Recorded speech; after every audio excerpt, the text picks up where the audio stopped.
Hello everyone, and welcome back to Mr. Night Fear. I know many of you listen to these stories to help you fall asleep. So, before you get settled in, I'd love for you to leave a comment letting me know where you're listening from. And if you're enjoying the episodes, don't forget to like and subscribe to the channel. Now, let's get comfortable, relax, and begin. Every fall, during hunting season, I make it a point to head up to northern Pennsylvania. I usually rent a quiet little cabin through an app, something rustic but not too off the grid. Owning a place just for that one annual trip didn't make sense financially. Besides, I'm still learning the ropes. I used to go with my Uncle Frank, but age and arthritis caught up with him. The last couple of years, I've been going solo. The last time I went was in November of 2022. That trip still lingers in my mind for all the wrong reasons. I left right after work on a Friday. The sun had dipped below the trees by the time I got close to the cabin I had rented. It was located down a long, narrow gravel path that split off from the main road and wound deep into the woods near Elk Ridge State Park. By the time I reached the clearing, it was pitch black outside. No bugs, no breeze, not even a rustle from the trees. Just a still, cold silence. That kind of silence you only get out in the wild when everything living seems to go still. I parked close to the cabin and found the key tucked beneath the welcome mat, just like the host said. I brought in my 2 bags and dropped them in the bedroom. The place was cozy. Old, but clean. Someone had turned the heat up in advance, which was a nice touch. It gets bone-deep cold up there in late November.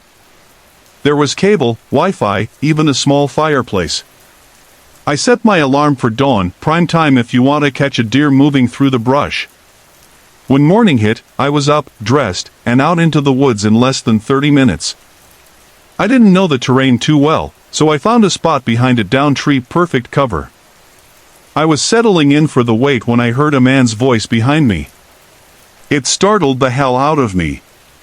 I turned and saw an older guy, gray-haired, maybe early 50s, walking toward me. His face was hard, and his voice was sharp when he spoke. "What the hell are you doing here?" he barked. I blinked. "Excuse me? This is restricted land." "No hunting allowed," he said coldly. I had no idea. I tried to explain I was from out of town and hadn't seen any signs. He narrowed his eyes. "I watched you walk in here. You people always rent that cabin and come poking around where you shouldn't." I apologized immediately. Told him I'd pack up and leave. He just stared at me. "You best go back the way you came." His tone was flat. Like a warning. I nodded, grabbed my things, and started making my way back through the woods. But when I turned to look back, he was gone. Just vanished. I returned to the cabin, grabbed my car, and drove to a public park where hunting was clearly permitted. I set up again, but the morning was a bust. Nothing moved. Not even a squirrel. By lunchtime, I was starving and needed a break, so I drove back to the cabin to regroup. That's when things started to feel off. The front door was unlocked. I was sure, absolutely sure, I'd locked it. I stood there for a second, heart thumping, trying to rationalize. Maybe I'd forgotten? Maybe it didn't latch properly? But then I noticed my bag on the bed. The zipper was open. I always keep it zipped. Always. I checked the rest of the place quickly, nothing seemed missing, but something about the air felt off. Like the room had been disturbed. I didn't want to overthink it. Hunger won. I headed into the nearby town, just a small place with a diner, gas station, and a Chinese takeout spot.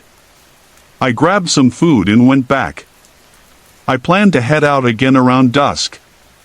After eating, I laid down on the couch and took a quick nap.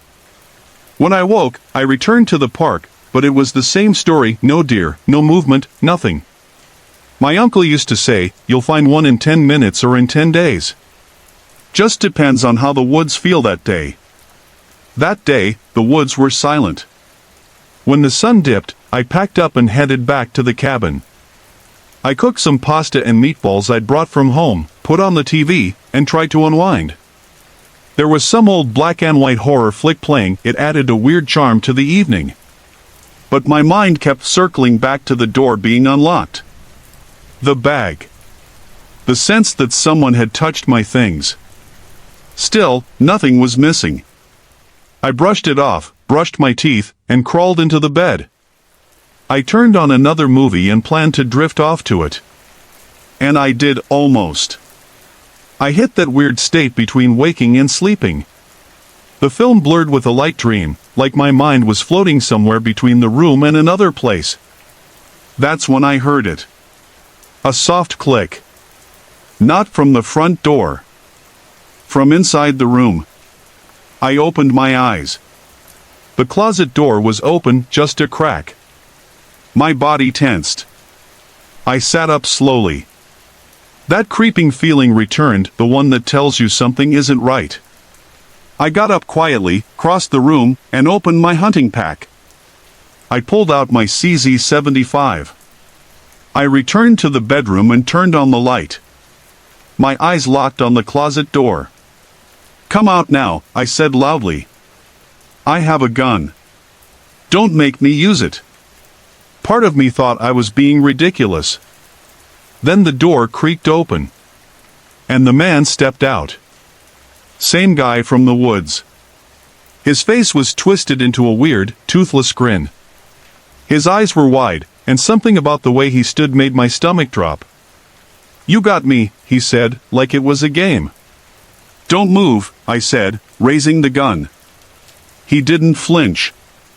I reached for my phone, heart pounding, and dialed 911. It was a miracle I still had cell service out there. I immediately called 911 and let the dispatcher know I had an intruder at gunpoint. I also made sure they knew I was armed. The sheriff's office was already on their way, but those minutes felt like hours. The guy kept talking, saying things like, "People like you don't respect the land out here." I had no idea what he meant. I didn't care, I just kept telling him to shut up and stay still. When the deputies finally arrived, it was an easy arrest, breaking and entering, maybe even attempted robbery. Although, as far as I could tell, he hadn't taken anything. He claimed the door had been unlocked. I couldn't say for sure if that was true, or if he'd picked a lock or crawled in through a window. The Airbnb host was odd. More concerned with whether anything of his was missing than the fact that a stranger had broken in while I was inside. He didn't apologize. Didn't even ask if I was okay. He said there were no hidden spare keys and insisted I must have left the door unlocked. I don't think I did. Thank God I was on a hunting trip and had my firearm, otherwise, who knows what could have happened. I was only 14 the first time something truly terrifying happened. It was my first deer hunting season with my family, my dad and cousin, to be exact. We were out near Red Hollow, a remote stretch of forest in upstate New York. My hunting blind was 2 miles south of my cousin's tree stand. We parked the four-wheeler about 100 yards from his spot, and I had a long hike to mine. Winter comes early up there. It was already darkening by 4 p.m. I was hunting with a .243 rifle, wrapped in a camo sling with pink trim. It hung across my back as I packed up. I zipped the blind shut, picked up my trash, and stuffed it into an old paint bucket I used for storage. As I tossed the garbage in, I heard the faint crunch of dry leaves. I stopped cold. Was it a deer? I waited, but nothing moved. I told myself it was probably a squirrel or bird and shrugged it off. But the second I stepped outside, I noticed something odd, a trail of crushed leaves, freshly made. It wasn't narrow like a deer trail. It was wider. Too wide. My first thought was bear. Or maybe a wolf. Either way, I didn't want to stick around. I started moving fast toward where my dad was stationed, still about a mile out. It was getting darker by the second. Then it came, the sound. I stopped in my tracks. It was like something, screaming in pain. Not just any scream. It was a deep, guttural mix between a dying animal and a man being torn apart. The sound echoed behind me, maybe 100 yards back. I ran. Running through snow in hunting boots with 20 pounds of gear is brutal, but adrenaline pushed me hard. I didn't look back. I didn't stop. Then I heard it again. Closer. Louder. By now the woods were pitch black. The moon hung high, casting long silver shadows through the trees. I turned around with my flashlight and froze. There, illuminated by moonlight, was a figure. Tall. Black. Gaunt. Standing upright, maybe 10 feet tall, with impossibly long arms. I didn't think. I ran. I had no idea where I was going, but I pushed through brush and ice until I stumbled onto a road, an old dirt stretch called Sawyer's Trail. It runs between our camp and the main highway. I ran like hell down that road until I spotted the outline of our cabin. Just before reaching it, I turned back again. It was still there. Standing at the tree line. Watching. It hadn't moved much, just closer. It didn't chase me, it just stood, unmoving, like a shadow pinned to the trees. I staggered up the cabin steps and collapsed.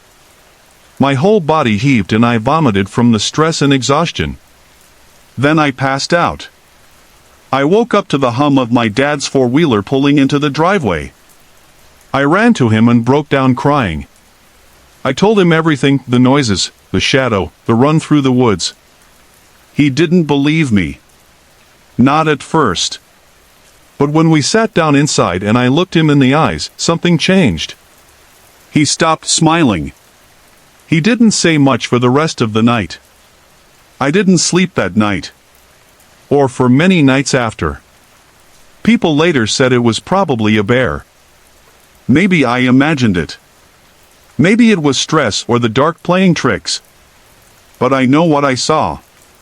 And I don't hunt alone anymore. I carry a heavier rifle now, too. Something about having it in my hands makes me feel a little safer. Now, I want to tell you about something else, something that happened the next year. I was 13 then. It was a Friday afternoon and I had just gotten home from school. I was beyond excited. It was the first weekend of deer season. We were heading out to a private ranch just outside of Cold Creek, Nevada. I'd been going there since I was a little kid. The place means a lot to me, so many memories of bonfires, early morning hunts, and just being with my family. This trip, it was me, my dad, and my grandpa. A few other folks would be joining us too, friends of the ranch owner and their families. We packed up the truck and hit the road. The ranch is huge, nearly 400 acres of open scrub and pine-covered hills. The main camp isn't much, just a tiny wooden shack with a tin roof. It's barely bigger than a bedroom. There's power, but no luxuries. Inside, there are 2 metal frame beds and an old stove. Years ago, my dad found a massive snakeskin under one of the mattresses. Ever since, we sleep in tents. Safer. Warmer, too. The tent site is right near a field that's just smaller than a football field. We use that open stretch for dove hunting mostly, but it's also a great place to spot deer at dawn. The woods wrap around it on all sides, and when the wind picks up, the trees groan like they're whispering to each other. That night, as we settled in, the moon was full, and the wind was sharp. The air smelled like cedar and smoke from the fire pit. I should have felt safe out there. I should have felt at home. But I didn't. And I still don't know why. Not just any scream. It didn't sound entirely human. It was twisted like some mangled hybrid between a person and an animal. It echoed through the woods behind us. Every guy around that fire froze. Even Jason, the guy who owned the land and had hunted these woods for decades, looked rattled. He was in his early 70s, grizzled and tough as nails, but I saw fear in his eyes when he whispered, "What the hell was that?" He told me and his nephew Cody to go check it out while he stayed behind. We hopped on Cody's ATV, headlights slicing through the trees as we made a slow loop around the ridge. We didn't see a thing. No animal tracks, no people, no movement. Just cold air and too much silence. But I couldn't shake that scream. I kept hearing it in my head. When it was finally time to sleep, I crawled into the tent with my rifle right beside me. And even then, I barely closed my eyes. Before dawn, the alarm on my watch buzzed. It was hunting time. My grandpa, a hard-nosed man who never babysat anyone, dropped me off with the ATV and just said, "You know what to do." Then he turned around and left without another word. The blind was perched up in a tree, and I had to feel my way up in the dark. My hands fumbled on the ladder, and my breath puffed white in the cold. When I got inside the blind, I waited quietly for the sky to lighten. About 20 minutes later, it was still pitch black. Then I saw something on the trail, something big, unmoving. I pulled out the night vision scope my uncle had lent me for the trip. I was hoping for a deer. But what I saw, it was not a deer. It looked like a person, barely. The body shape, the outline, it was human-like, but off. It shimmered faintly in the green glow of the scope, like its edges weren't solid. And somehow, even in that darkness, it turned and looked straight at me. I couldn't see its face, but I felt it staring. Then it screamed, the exact same blood-curdling scream from the night before, only louder. Every muscle in my body locked up. It was like my brain didn't know how to respond. I couldn't breathe. Couldn't think. But somehow, I moved. I grabbed the .22 rifle beside me and fired off the entire clip into the trail. Then I dropped it and grabbed my .243, emptied every round. When I looked back through the scope, it was gone. My phone buzzed like crazy. Dad was calling. So was Grandpa. Turns out they heard it too. We searched the area once it got light. No blood. No tracks. Nothing. Like it had never been there. But I know I hit something. I know I did. We still hunt out there sometimes. But it's never felt the same since. Now, I always go out with my dad. I won't sit alone in those woods again. Whatever I saw that morning, whatever screamed, it wasn't natural. And it didn't die from 25 rounds of .22 and 4 from a .243. That was fall, 1986. I was 23. I'd spent my whole life in the woods and never once been afraid. Hunting and fishing were my peace. The forest felt like home, even after long days working utility lines for our tiny town in northern Montana. Small crews, lots of hats. We handled everything from power outages to late-night disconnects. But that thing? That night? That wasn't the woods I knew. Back in those days, it was easier to find a good hunting spot. You just asked around. Most folks were happy to have someone thin the deer population, especially in areas where the herds were tearing through crops. A lot of the old mining land had been left to nature. Rolling hills, broken farmland, woods thick as sin. Good hunting land. That year, bow season was perfect, cool, crisp evenings in mid-October. I had a favorite spot up in a quiet ridge we all called Whisper Hollow. It was remote, peaceful. Just broken fields and deep woods. That day, I left work at 4, changed into my camo, and headed straight there. I didn't bother unloading my four-wheeler. The stand was only about 3/4 of a mile in, and I didn't mind the walk. I carried my summit climber, my bow, and a pack with my flashlight, knife, and gear. The corn in the lower field hadn't been harvested yet, so I followed a tractor path left by the farmers.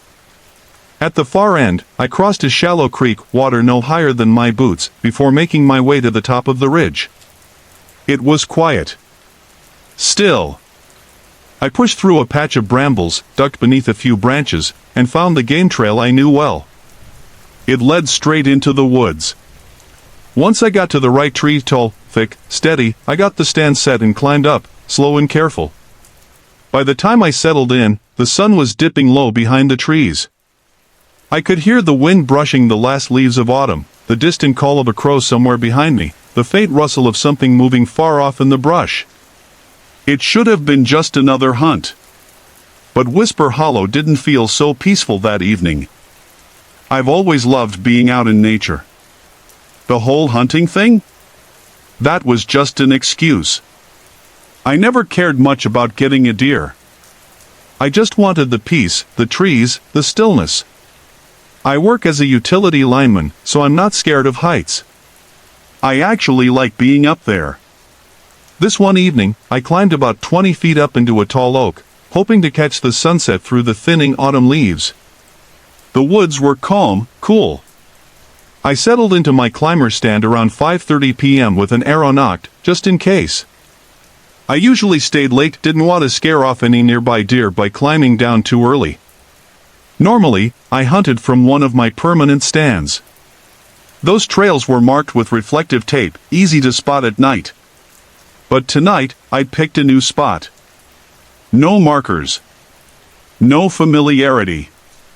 Just as I was about to climb down, I heard something walking. I paused. It rustled around like a deer, maybe 30 yards out in the thicket. But I couldn't see it. The moon was nearly full, and from where I sat, I had a clear view through the branches. It was about 8 p.m. and getting chilly. I figured I had maybe 15 yards of decent visibility if I needed it. But hunting hours were over. So I began my slow descent. As I moved, a loud crashing noise cut through the quiet. Probably a deer, startled by my slow, clumsy shuffle down the tree. Once on the ground, I packed my bow and climbing stand. I flipped on my flashlight and looked back the way I came. That's when things started to feel off. The woods at night aren't like they are during the day. Everything's warped, unfamiliar. Especially in thick underbrush. I tried following the way I'd come in but couldn't find the trail. No reflective tape. Just shadows. It was close to 9 p.m. I was cold and ready to get out. So I kept the moonlight over my right shoulder and started pushing through the thorns and saplings. Finally, I broke into the open, about 25 yards from where I had originally entered. I stood there for a second, brushing burrs off my pants and thorns out of my gloves, thinking, okay, that's done. Then I noticed something. Out of the corner of my eye, at the edge of the clearing, right on the field trail I had walked in on, stood something. Earlier, when I walked in, the trail was empty. I would have noticed if anything was there. There were no ATVs, no engines, no voices. But now, standing dead center in the trail, blocking my only exit, was a shape. A big one. It was at least 6 feet tall. 6 feet wide. Just standing there, maybe halfway down the trail. I didn't stop. I didn't hesitate. I walked straight toward it. My only hope was that it was just some strange shadow, a trick of the moonlight. But the closer I got, the more real it looked. I slid an arrow from my quiver, just in case. I'd left my hunting knife in the back of my truck. Great. I kept moving. At about 100 yards out, the shape still hadn't moved. No sound. No shift. Nothing. Then, maybe 40 yards out, I finally saw it clearly. It wasn't a shadow. It was two people. They were standing side by side in the trail. Still. Silent. Like mannequins. The hair on my neck prickled. It was 40 degrees out. Nobody just stands in the woods this late at night for no reason. I kept walking. My steps were loud on purpose. I didn't stop. I was maybe 20 yards from them now. It was a guy and a girl, looked around 20 years old. 10 yards. Still no movement. No sound. I slowed slightly and said, "Kinda cold out here, huh?" No reply. No reaction. Not even a flinch. I walked past them, cautious but steady. I turned my head to keep them in view. I was ready for anything. But they didn't turn. Didn't even look at me. They just stood there. Once I crossed the narrow creek up ahead, I felt my muscles unclench a little. But I still wasn't at ease. It was too quiet. When I reached the clearing where my truck was parked, I stopped. I didn't approach right away. Something didn't feel right. I waited, 2 minutes, maybe 3. Watching. Listening. Everything looked normal. So finally, I made my way over, loaded my gear, and drove off without looking back. I tried to forget it. The next day at work, I planned to grab lunch like usual. That's when I saw my truck tires. All 4 were low. Real low. I knelt down. Each one had a dozen or so roofing nails stuck in the tread. It had to have happened while I was in the woods. That's when it really hit me. Someone was out there. Someone had been out there. Maybe watching me. Maybe following me. After that night, I never hunted that area alone again. I stopped parking off the main gravel road. And I never saw those 2 people again.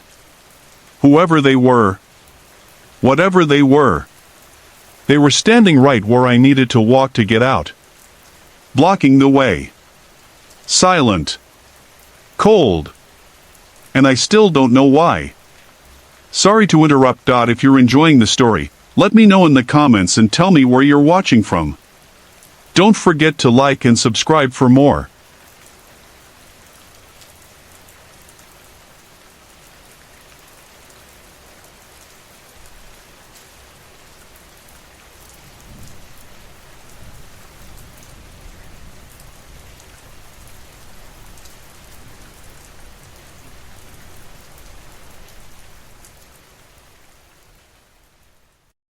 I once had 2 job interviews lined up in Colorado Springs.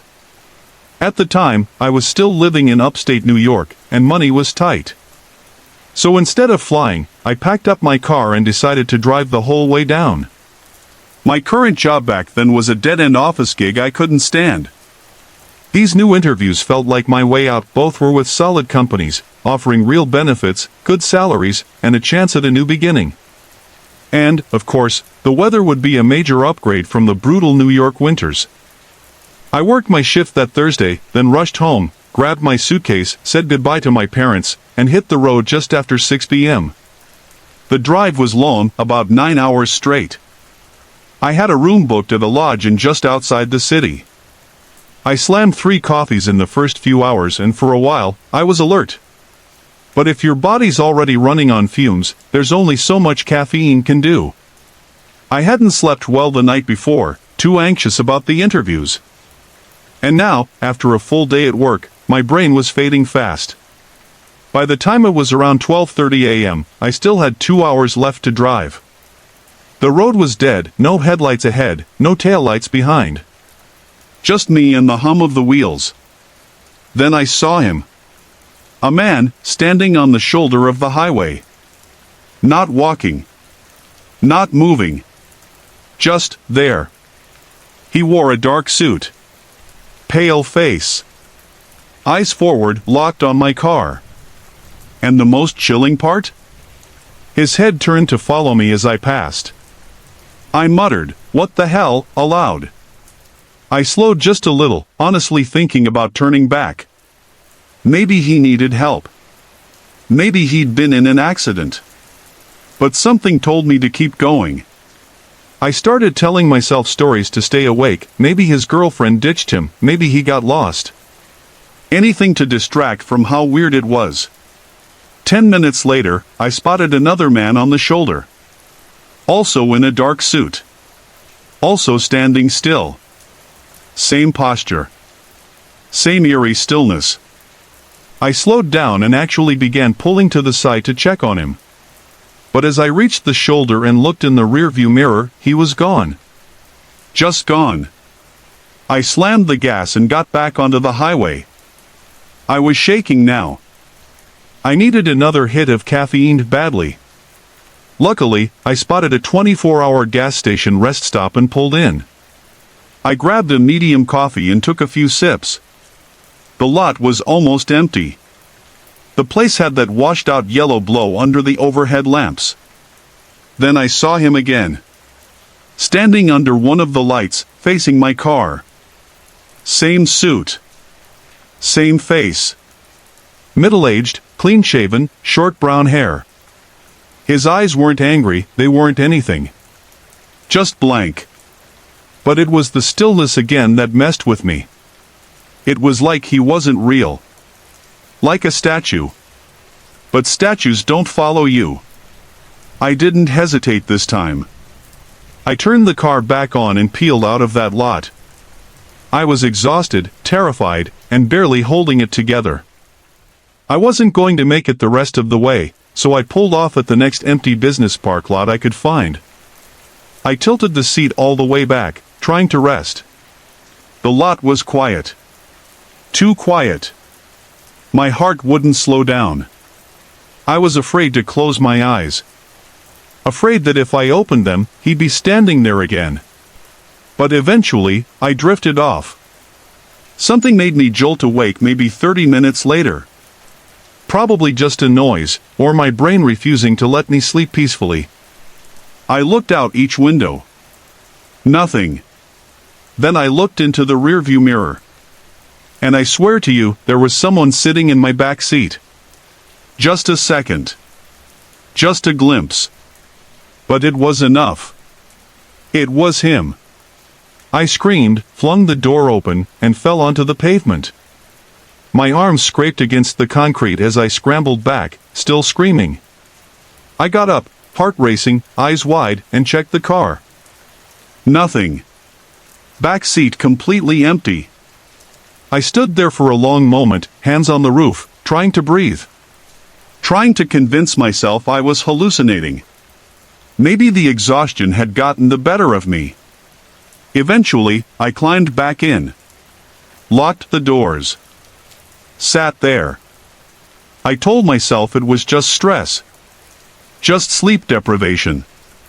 Nothing was real. But I didn't sleep again. I drove the rest of the way to the hotel, white-knuckled and wired. When I finally reached the Lodge Inn and got my room key, I collapsed onto the bed and passed out hard. My first interview the next morning was at 11 a.m. I showered, shaved, suited up, and arrived at the office early. When the interviewer came out to greet me, I froze. He looked exactly like the man in the suit. The same face I'd seen 3 times on the highway.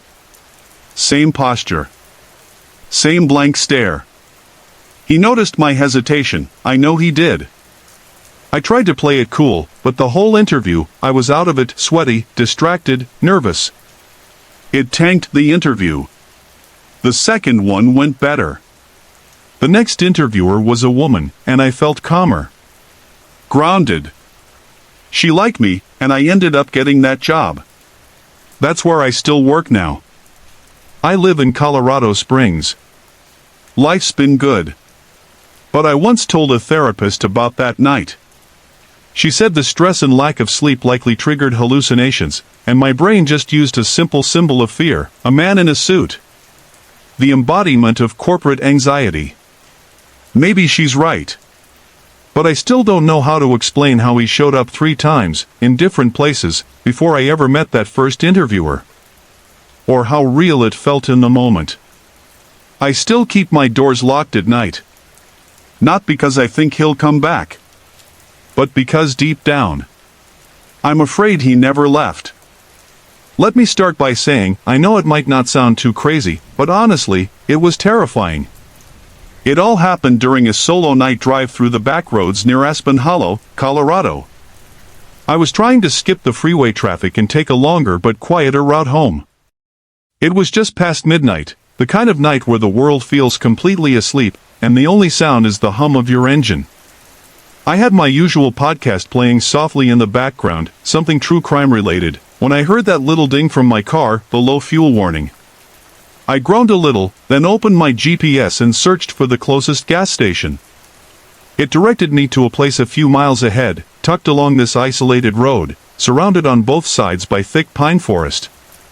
About 5 minutes later, I pulled into a gas station, one of those old, no-name places with flickering overhead lights and a faded sign. The lot was empty except for one other vehicle, a rusty, dented Ford F-150 parked by the far pump. I noticed a man leaning against it while fueling. He was staring at me as I stepped out, not moving, not smiling, just watching. Inside, I grabbed a coffee from one of those old machines and paid for gas with cash. No card reader, no screens, just a sleepy older man behind the counter who barely glanced up. When I got back to my car, I saw the guy with the pickup had just finished and was climbing into his truck. A few seconds later, he pulled out and disappeared down the road. I filled up, got back in my car, and continued driving. It was quiet again. The podcast resumed. Everything felt normal until it didn't. Not even a minute later, I saw it. That same old truck, now sitting off to the side of the road, just parked on the grassy edge near the woods. No lights. No movement. Just there. Waiting. I passed it slowly, watching through my rearview mirror to see if it would move, but nothing happened. So I turned the volume back up and tried to shake it off. A few minutes later, my dashboard chimed again. This time, it was a tire pressure warning. The left rear tire was dropping fast. And sure enough, I started hearing a strange wobble from underneath. I slowed down and pulled onto the shoulder. I stepped out into the cold night air. The wind cut right through my jacket, and the only sound was my boots crunching on gravel. My rear driver's side tire was flat. Completely. But I didn't remember hitting anything, and the road had been clear. And that's when the thought hit me, what if that guy at the station slashed it? I took out my phone and started Googling the number for roadside assistance. That's when I heard it. An engine rumble. But there were no headlights. Just the low growl of an idling vehicle somewhere down the road behind me. Then, silence. I hurried to my trunk and pulled out an old emergency flashlight, one of those long rods my dad gave me years ago. I turned it on and swept it across the road behind me. And there it was. About 200 feet back, partially hidden by trees, was that same old pickup. Its lights were off, but I could see the shine from my flashlight bounce off its chrome bumper. My stomach dropped. I didn't wait. I darted off the road into the trees, heart pounding, and crouched behind a large pine. I could barely breathe.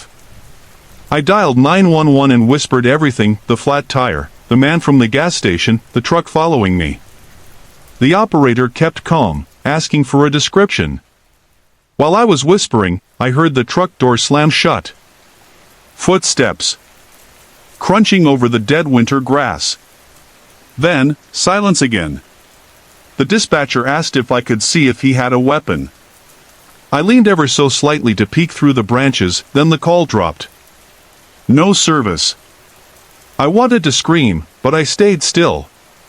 Just waited, praying she'd call back. But no calls came through. Then, something strange, another vehicle approached. This one had lights on. A newer pickup. It slowed to a stop near my disabled car. From my hiding spot, I could hear voices. The man from the old truck was talking to the new driver, telling him some made-up story. I couldn't hear all the words, but his tone was casual, like they were neighbors chatting. I couldn't take it anymore. I ran out of the woods and yelled, "Help! I don't know him." Both men turned toward me, startled. I pointed at the creepy guy and shouted, "He followed me. He slashed my tire." The new driver's face changed. He looked at the man like something wasn't right. The creepy guy instantly denied everything, claiming he had never seen me before in his life. Then, just like that, he jumped into his truck and backed up fast. He turned around and took off into the night without another word. The other driver walked over to me, looked at my tire, and said, "Looks like it was cut." "That's not from driving." He offered to stay with me. I explained that I had already called the police and that they might be on the way. And just as I said it, a sheriff's vehicle pulled up behind us, lights flashing gently. The deputy stepped out and took my statement. The other driver backed me up, confirming everything he saw and heard. The officer said he'd head back to the gas station to check any surveillance footage, just in case it caught something. He took my info and stayed with me until roadside assistance arrived. The tow truck guy was kind, helped me load my car, and even offered to drive me to the service shop. My dad met me there later that morning. I never heard anything back from the officer, so I'm guessing the cameras didn't catch much or maybe nothing useful. But to this day, I can't stop thinking about how close I came to something awful. I still get chills remembering how he was waiting for me. I'm 28 now, and my boyfriend Todd lives in another state. We usually take turns visiting each other, but I end up making the trip more often. He owns a small place, while I still live with my sister back home. This whole thing happened while I was heading out for winter break. I'm a teacher, so I packed a lot planning to stay the whole week. And honestly, I don't think I'll ever take that route again. I was heading up north to a little mountain town called Pine Hollow, driving my old 2009 Ford Fusion. I'd bought it secondhand for my younger brother, but he never used it much. The closer I got to Pine Hollow, the heavier the snow got. The car wasn't great in this kind of weather, and I had to grip the wheel tighter as flurries started dancing across the windshield. Todd lived way up in the hills, and we'd both seen the blizzard warnings earlier. Still, we figured it was smarter for me to get there tonight rather than wait for the storm to dump a foot of snow by morning. But around 9:30 p.m., it became clear I wasn't going to make it all the way. The wind picked up, the snow thickened, and the roads became icy ribbons. I knew I'd have to find a place to stop for the night. I pulled into a cozy roadside diner off Route 17, hoping to warm up with a sandwich and some coffee. The place had that old Americana charm, jukebox in the corner, vinyl booths, black and white tile floor. A friendly waitress with a thick scarf around her neck took my order. As we chatted, she frowned when I told her I was planning to drive any farther. "There's no way you should be out on those roads," she said. "There's a few motels just a little ways up. Safer to wait it out." She went to check on another table, and I stayed behind finishing my grilled cheese. That's when I heard a stool creak. A man turned halfway toward me from the bar, holding a beer. "There's a place just 5 minutes up the road," he said. "The Pineview Motel. Cheap. Clean enough." I hadn't noticed him earlier. He must have been sitting there the whole time. Middle-aged, shaggy beard, weathered denim jacket. There was something about the way he had clearly listened to every word I'd said to the waitress that put me on edge. He introduced himself as Toby. I lied and said my name was Emma. I didn't want to give him anything real. Toby kept glancing at me from his bar stool, like he was hoping I'd keep the conversation going. I didn't. I stared out the window at the storm until the waitress brought my check. In just 30 minutes, an inch of snow had settled on the lot. I needed to find that motel fast. Driving cautiously through the snow, I reached Pineview Motel in about 10 minutes. A few cars sat in the lot, mostly buried under powder. The place looked exactly like what I expected, faded neon sign flickering, old brick exterior, slanted roof struggling under snow buildup. I went inside and paid around $50 for a room. The man at the front desk hardly spoke. He handed me a room key, an actual key, not a card, and pointed to one of the lower rooms around the corner. I grabbed my overnight bag from the car and hurried to the room. It was basic, outdated wallpaper, a red carpet that smelled slightly musty, a queen bed under a floral quilt. I tried FaceTiming Todd, but there was no signal at all. They had free Wi-Fi, so I bundled back up and walked to the front desk again. On the way, I noticed a new vehicle had pulled in, a dark SUV. There was someone sitting inside, but I didn't stare. People come and go. The front desk guy just pointed to a little sign with the Wi-Fi password scrawled in marker. I connected, then rushed back to my room, locked the door, and tried calling Todd again. The FaceTime barely worked. His image froze every few seconds, and his voice kept cutting out. Still, I managed to tell him I was safe. We decided to switch to texting. That's when I heard a noise. It came from the bathroom. I looked up. The bathroom door was shut. Had I closed it? I didn't remember. I texted Todd, starting to panic. I realized I'd left the room earlier without locking the door. He asked if it might have locked on its own. I got up to check. I slipped my shoes on, grabbed the key, and examined the door. It had a basic knob lock, nothing that would click shut automatically. When I opened the door to test it, I froze. There were footprints in the snow.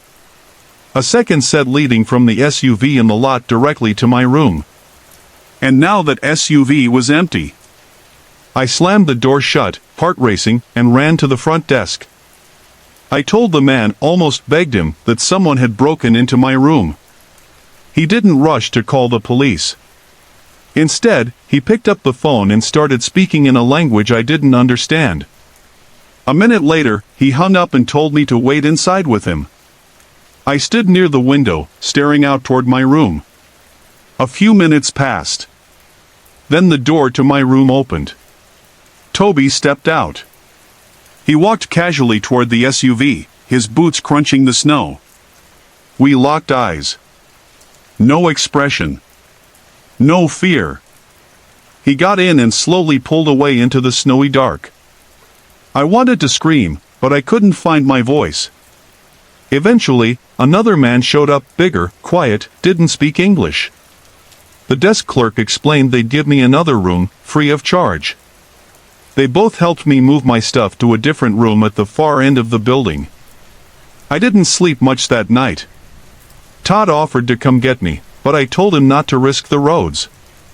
By morning, the plows had been through, and I drove the rest of the way to Todd's place without incident. Looking back, what scares me most is not that someone walked into my room, but that the motel clerk never called the cops. He didn't want trouble. Didn't want to hurt business, maybe. I don't know.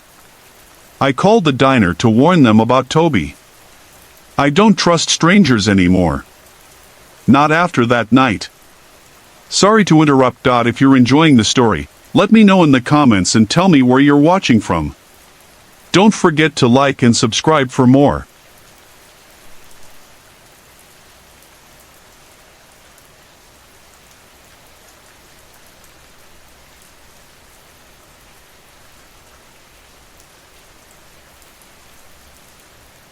I've known Ethan since we were little. He moved out to a quiet town called Pine Hollow, nestled deep in upstate New York. Very woodsy. Very isolated. His folks are the outdoorsy type, think hunting, grilling, mud tires kind of people, so them settling there made sense. Even after the move, we kept in touch like brothers. I'm in college now, a sophomore in Connecticut. Ethan stayed behind to work with his dad doing property maintenance and tree removal. Their house sits on a massive stretch of land, hills, forests, even a dried-up creek that runs through the back of the woods. I'd visited a few times over the years. This weekend wasn't anything new. It was late October. Crisp air, gold leaves, that kind of weekend. Ethan had invited me to stay for a couple of nights. His mom and little sister were away visiting family. So it was just the two of us and his dad. It's about a 5-hour drive from campus. You pass through long stretches of empty road, farmland, and those tall wire fences meant to keep deer out. Once I hit the gravel path that veers off into their property, maybe 400 feet off the main road, I knew I was close. Ethan and his dad were already out back when I arrived, sitting around a bonfire pit, drinking beers. They hollered when they saw me, just like old times. I dropped my duffel inside the house and grabbed a lawn chair to join them. As the sun started sinking, Ethan began talking about the trails nearby. He said we could take my SUV, an old but reliable Toyota 4Runner, off-roading. I'd never done anything like that before, but I was game. Before we took off, his dad grilled up some burgers. Man knows his way around a grill. After dinner, his dad headed to a buddy's place. Ethan and I hopped in my car, and he guided me onto one of the old service trails about 10 minutes from their driveway. It was rough terrain, muddy in parts, and full of dips, but we had fun. We rode for about an hour before the daylight started fading. Heading back, we were just cruising along the county roads, passing open fields and rows of broken-down fences, when we saw this place. It looked like an abandoned chapel, weathered wood, boarded windows, and a rusted bell tower. Right next to it was a tall, dry cornfield swaying lightly in the wind. Ethan said he drove past it all the time but never stopped. Naturally, we decided we'd go check it out later that night. He suggested we use the mountain bikes his family kept in the garage, less noise, more fun, he joked. We got back to the house, filled a backpack with a bottle of tequila, some Sprite, a couple of flashlights, and grabbed the 2 bikes with the best suspension and bar lights. The bikes had bright LED beams on the handlebars, perfect for cutting through the dark trails. It took about 20 minutes of pedaling through back paths and side roads before we made it. By now it was full-on nighttime, but our flashlights kept the trail lit well enough. The grass around the building was knee-high and wild. We didn't want to make our presence obvious in case someone was watching, so we checked the road before sneaking onto the property. We parked the bikes just inside the cornfield, hiding them between the stalks. From there, we crept closer to the building. It was definitely a church, once arched windows, stained glass remnants, and a small cross still barely hanging above the doorway. I leaned in to peek through one of the dusty windows but couldn't see anything inside. It was pitch black. I motioned for Ethan to hand me the flashlight. Click! The beam cut through the gloom. And there she was. Sitting in one of the old wooden pews was a hunched figure. At first glance, it looked like a woman with long hair, back turned to us, motionless. Ethan whispered that it had to be a mannequin, like some weird prop someone left behind. I wasn't convinced. I said it was probably a drunk or a squatter. We placed a friendly bet. He went with mannequin, I chose real person. We moved toward the front doors to see if we could get inside. They were nailed shut with thick planks, and Ethan gave them a good shake just to test them. Nothing. Didn't budge an inch. He laughed and said that proved his point, no one could have gotten in. But I wasn't so sure.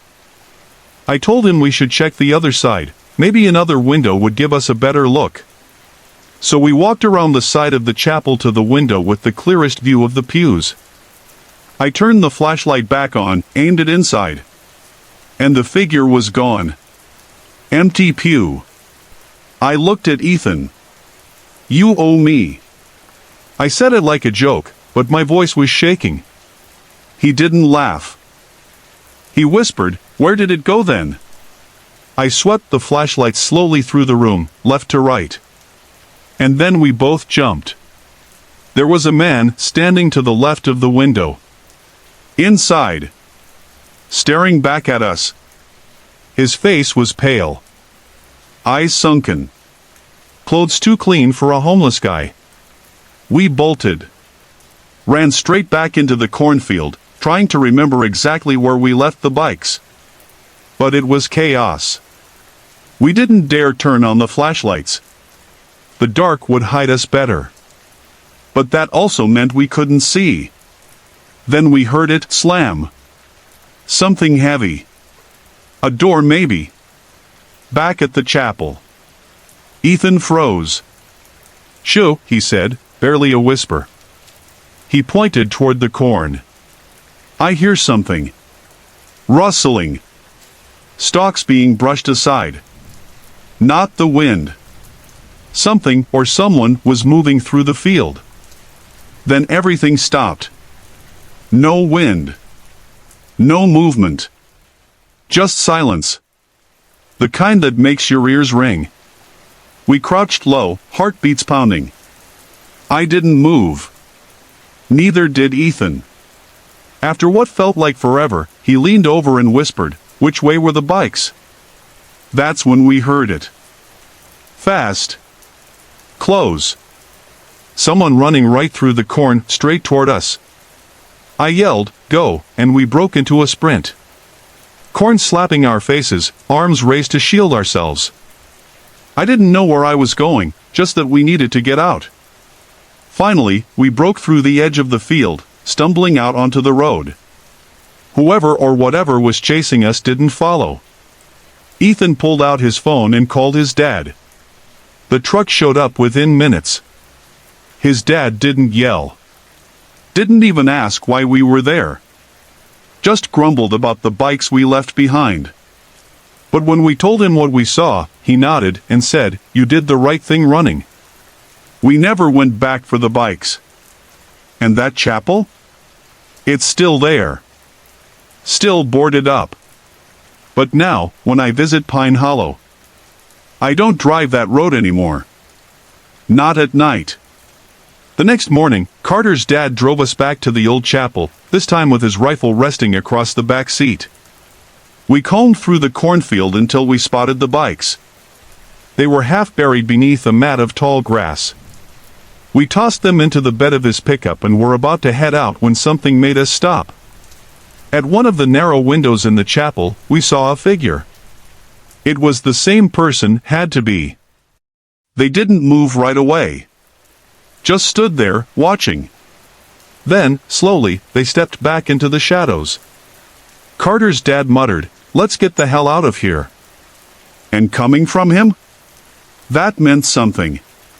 He was the type who didn't flinch at coyotes, storms, or even putting down a sick cow. But this unsettled him. On the drive back, we stopped at a small smokehouse joint in Oak Hollow. Ribs, slaw, and a pitcher of cold beer. Felt good to be around people again. Carter's dad called the local authorities and reported the chapel.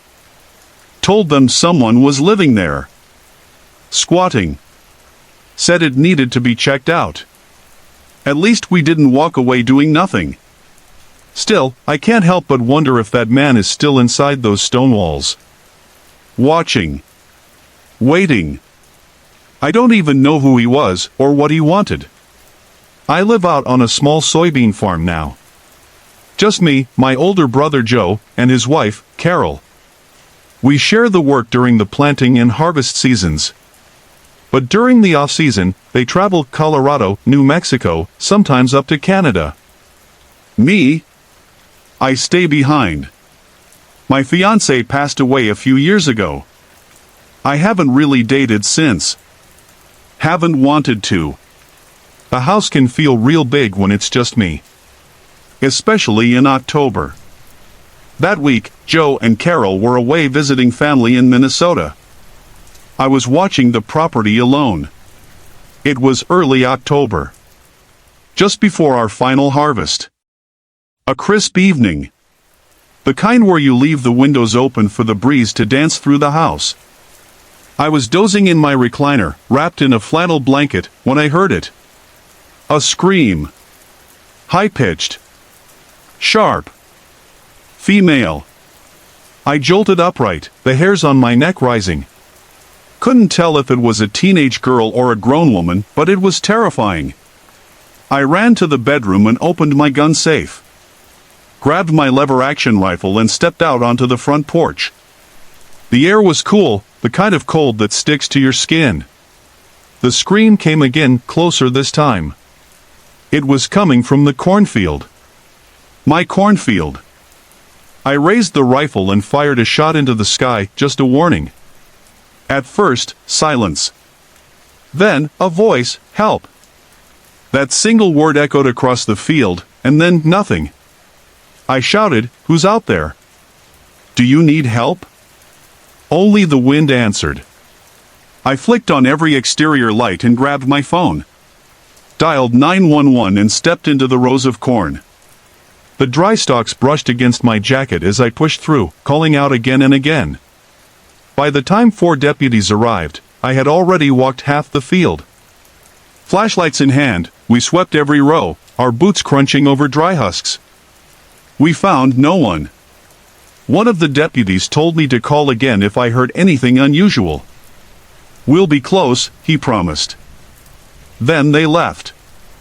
I stood on the porch, staring out into the corn, half expecting someone to step out. But no one did. Eventually, I turned off the lights, locked up, and tried to get back to normal. Told myself it was just kids. Maybe a prank. Not much to do around here for teenagers but stir up trouble. I poured myself a glass of water, watched a bit more TV, then went upstairs. Took a couple of melatonin pills. I don't sleep easy most nights. Never have. Maybe an hour later, I heard it, floorboards creaking downstairs. A faint clunk. The unmistakable sound of movement. And that's when I remembered I'd never closed the windows. You can hear every noise in this old farmhouse. The wood groans. The wind howls.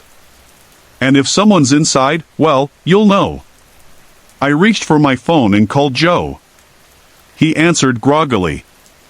I whispered, "Are you home?" He said, "No. We're still in Minneapolis." Every hair on my arms stood up. My stomach dropped. I whispered, "There's someone in the house. Call the cops." Joe didn't hesitate. "I'm on it," he said, and hung up. I crept to the safe again, heart pounding in my ears. I grabbed my shotgun and cracked it open to check the shells. My hands shook. The wood floor let out a loud snap beneath my weight. Then, movement. Footsteps. Someone was downstairs. I eased the bedroom door open and looked down the staircase. I could still feel the autumn breeze drifting through the open windows below. I took one step. Then another. And then, he appeared. A tall, gaunt figure emerged at the base of the stairs. His posture was crooked. Clothes hung off him like old drapes. Face hidden in shadow. I cocked the shotgun. "Don't move." But he did. He stepped out of sight, and then I heard running. Through the living room. Toward the back door. I yelled, "Hey," and chased him a few steps, but he was already gone, vanished into the night. I slammed the door shut, locked it, and dialed Joe again. "The police are on the way," he said. I locked every single window this time. Every door. Sat on the couch with the shotgun across my lap, heart still thudding. When the deputies arrived, it was the same crew as earlier. They walked the property with flashlights, checking every inch of the yard, shed, and barn. One officer, a stocky guy named Brent, said he'd stay the night in his cruiser out front, just in case. But the stranger never came back. Still, the story didn't end there. A few days later, I was in the combine, finishing up the harvest. The machine hummed beneath me as I guided it through the last rows of corn. Then I saw it. A single shoe. Just lying there, half buried in the soil between stalks. It was small. Worn. Looked like it belonged to a woman. And something about the way it sat, perfectly placed, made my skin crawl. Before I even realized what I was doing, I stopped the mower and stepped down. There, caught in the blades, was a single woman's shoe size 8.5. I stared at it for a long moment, my mind going back to the screams I heard last night, and the man who had broken into my house just hours later. I didn't touch the shoe. I called 911 again and left it exactly where it was. When the police arrived, they roped off part of the cornfield and took the shoe in as evidence, possibly connected to a missing person. They even brought in K9 units to sniff for any scent trails. The strangest part? There weren't any active missing persons reports for a woman in our county. Not at that time, anyway. I still wonder if the owner of that shoe ever made it out alive. Sometimes the thought that someone could have been hurt or worse on my land keeps me up at night. Back when we were kids, my family had this little cabin near a town called Pine Hollow, Michigan. Nothing fancy, just a beat-up 3-bedroom trailer we used for summer getaways. My 3 brothers and I practically grew up in that place. It was more rust than roof, but to us, it was magic. We always knew we were getting close when the paved roads turned to gravel, and the cornfields stretched out like an endless sea. I was the second oldest. At the time of this story, I was probably around 12, with Tony at 14, George at 10, and our youngest brother, Todd, was 8. The trailer was old school, no Wi-Fi, no cell service, but it had electricity, and just enough juice to power our hand-me-down PlayStation on an ancient TV. We had our favorite spots, of course. A rundown elementary school playground where we'd play hide-and-seek tag while our parents relaxed with coffee and old newspapers. A tiny grocery store with a soda machine and creaky floors. And the woods, thick, shadowy, and full of secrets. The nearest neighbors lived a good walk away, but not far enough that our parents worried about letting us explore. This trip was a big deal because it was the first time Todd was allowed to come with us while we explored alone. We took a new route that split off from the usual gravel road, the one that led to a dead end near the woods. There was hardly any traffic, just the occasional pickup or tractor from one of the local farms. That's when we passed by that place again. There was this old farmhouse at the top of a hill, surrounded by a thinning cornfield and 2 sagging outbuildings. We'd never seen a single person or vehicle there in all the years we'd been coming to Pine Hollow. The house gave us all a weird feeling, like it had eyes. Even in daylight, it looked off. But as kids, that only made it more exciting. The house, the shed, the cornfield, and the woods nearby, it was the perfect spot for hide-and-seek. The sky was still bright, a late summer sun hanging low. Tony was up first as the seeker. We decided we'd go oldest to youngest. I ducked into the cornfield and crouched down low. The stalks were dry and brittle, making this soft crunching sound under me as I settled in. "Ready or not, here I come," Tony called. I waited, heart thudding with anticipation. Then I heard it, footsteps. Soft at first, then sharper. Someone was walking through the corn. I wasn't taking chances. I bolted from the cornfield and made a beeline for the red shed behind the house. I figured Tony was behind me, but when I looked back, no one. Then I heard laughter from the other side of the house. Tony had caught George and they were goofing around, chasing each other down the hill. I stayed hidden behind the shed. That's when I saw Todd. He was leaning against the back wall of the house, looking right at me, laughing. I put my finger to my lips to say should he did the same. But then I froze. If Todd was there, who had been in the cornfield with me? Tony rounded the house and quickly tagged Todd. Then he spotted me too. I sprinted down the hill, using the slope to gain speed, but Tony caught me easily. He was faster, stronger, older. We regrouped at the base of the hill near the road. It was my turn to seek, but I paused and asked if anyone else had been in the cornfield. All of them said no. My stomach dropped. "I heard someone walking in there," I said. "Could have been the owner." They all went quiet. We didn't wait around to find out. We hightailed it back to the trailer, where Mom and Dad were still watching a movie, unaware of anything weird. That night, we had pizza from our favorite local joint, Frankie's. It was always our go-to. While eating, Dad casually mentioned that the old house on the hill had been empty for decades. No one had lived there since the 70s. Later that evening, after the sun dipped and the air turned cool, the 3 older boys begged to go out again. We wanted to play flashlight tag, hide and seek in the dark, but with flashlights. Mom was firm, Todd had to stay back. But she let the 3 of us go, figuring Tony, at 14, could keep us safe. So we grabbed our flashlights and headed back toward the hill. By the time we reached the property, it was nearly pitch black. The trees looked like giants, and the shed cast long shadows in the moonlight. It was my turn to be the seeker now. I turned around and began to count. 1, 2, 3. I could already hear the others darting off into the shadows.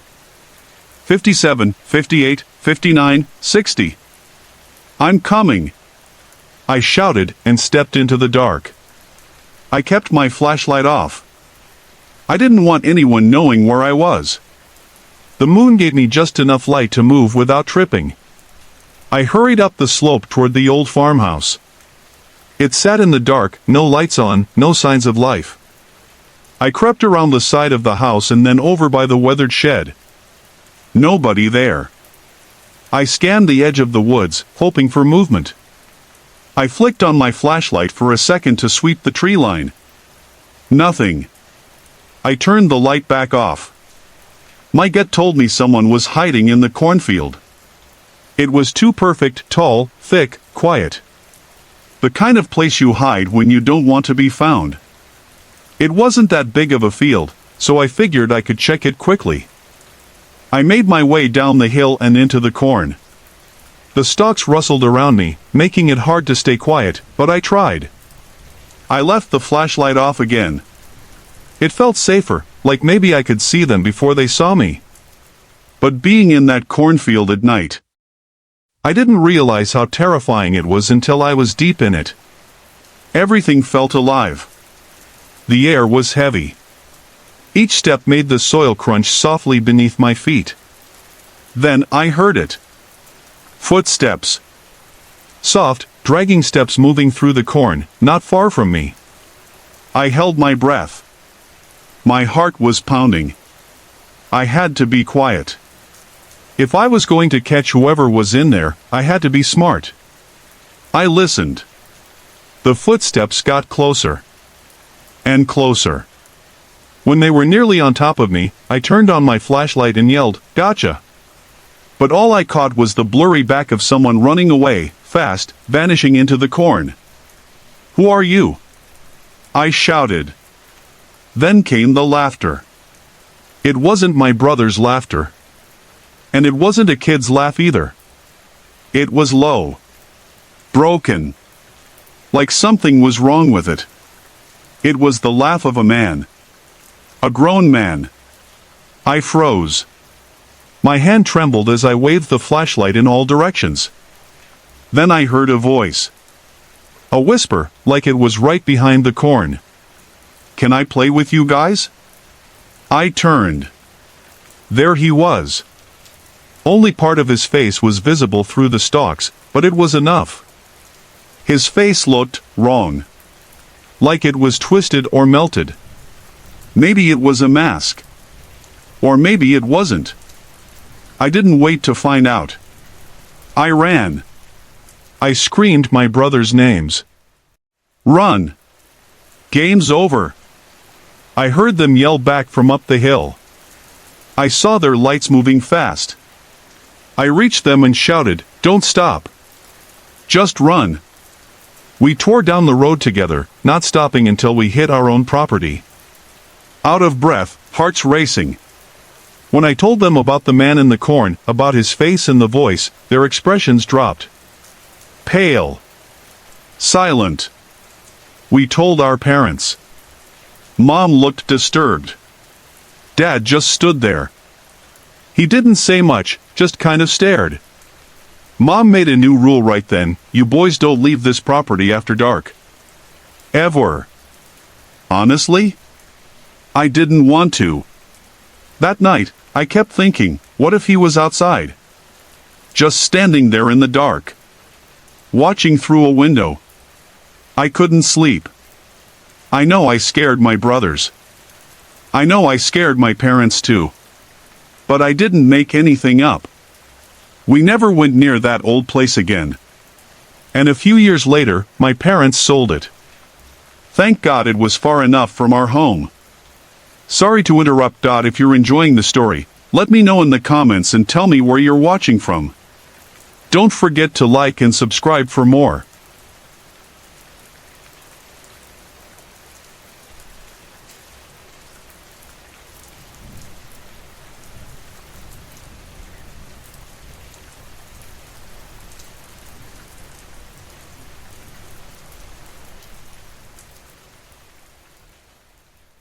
When I turned 25, I decided to take a solo trip to Maine. One of my favorite DJs was doing a special rooftop set at a local venue in Portland, and I figured, why not?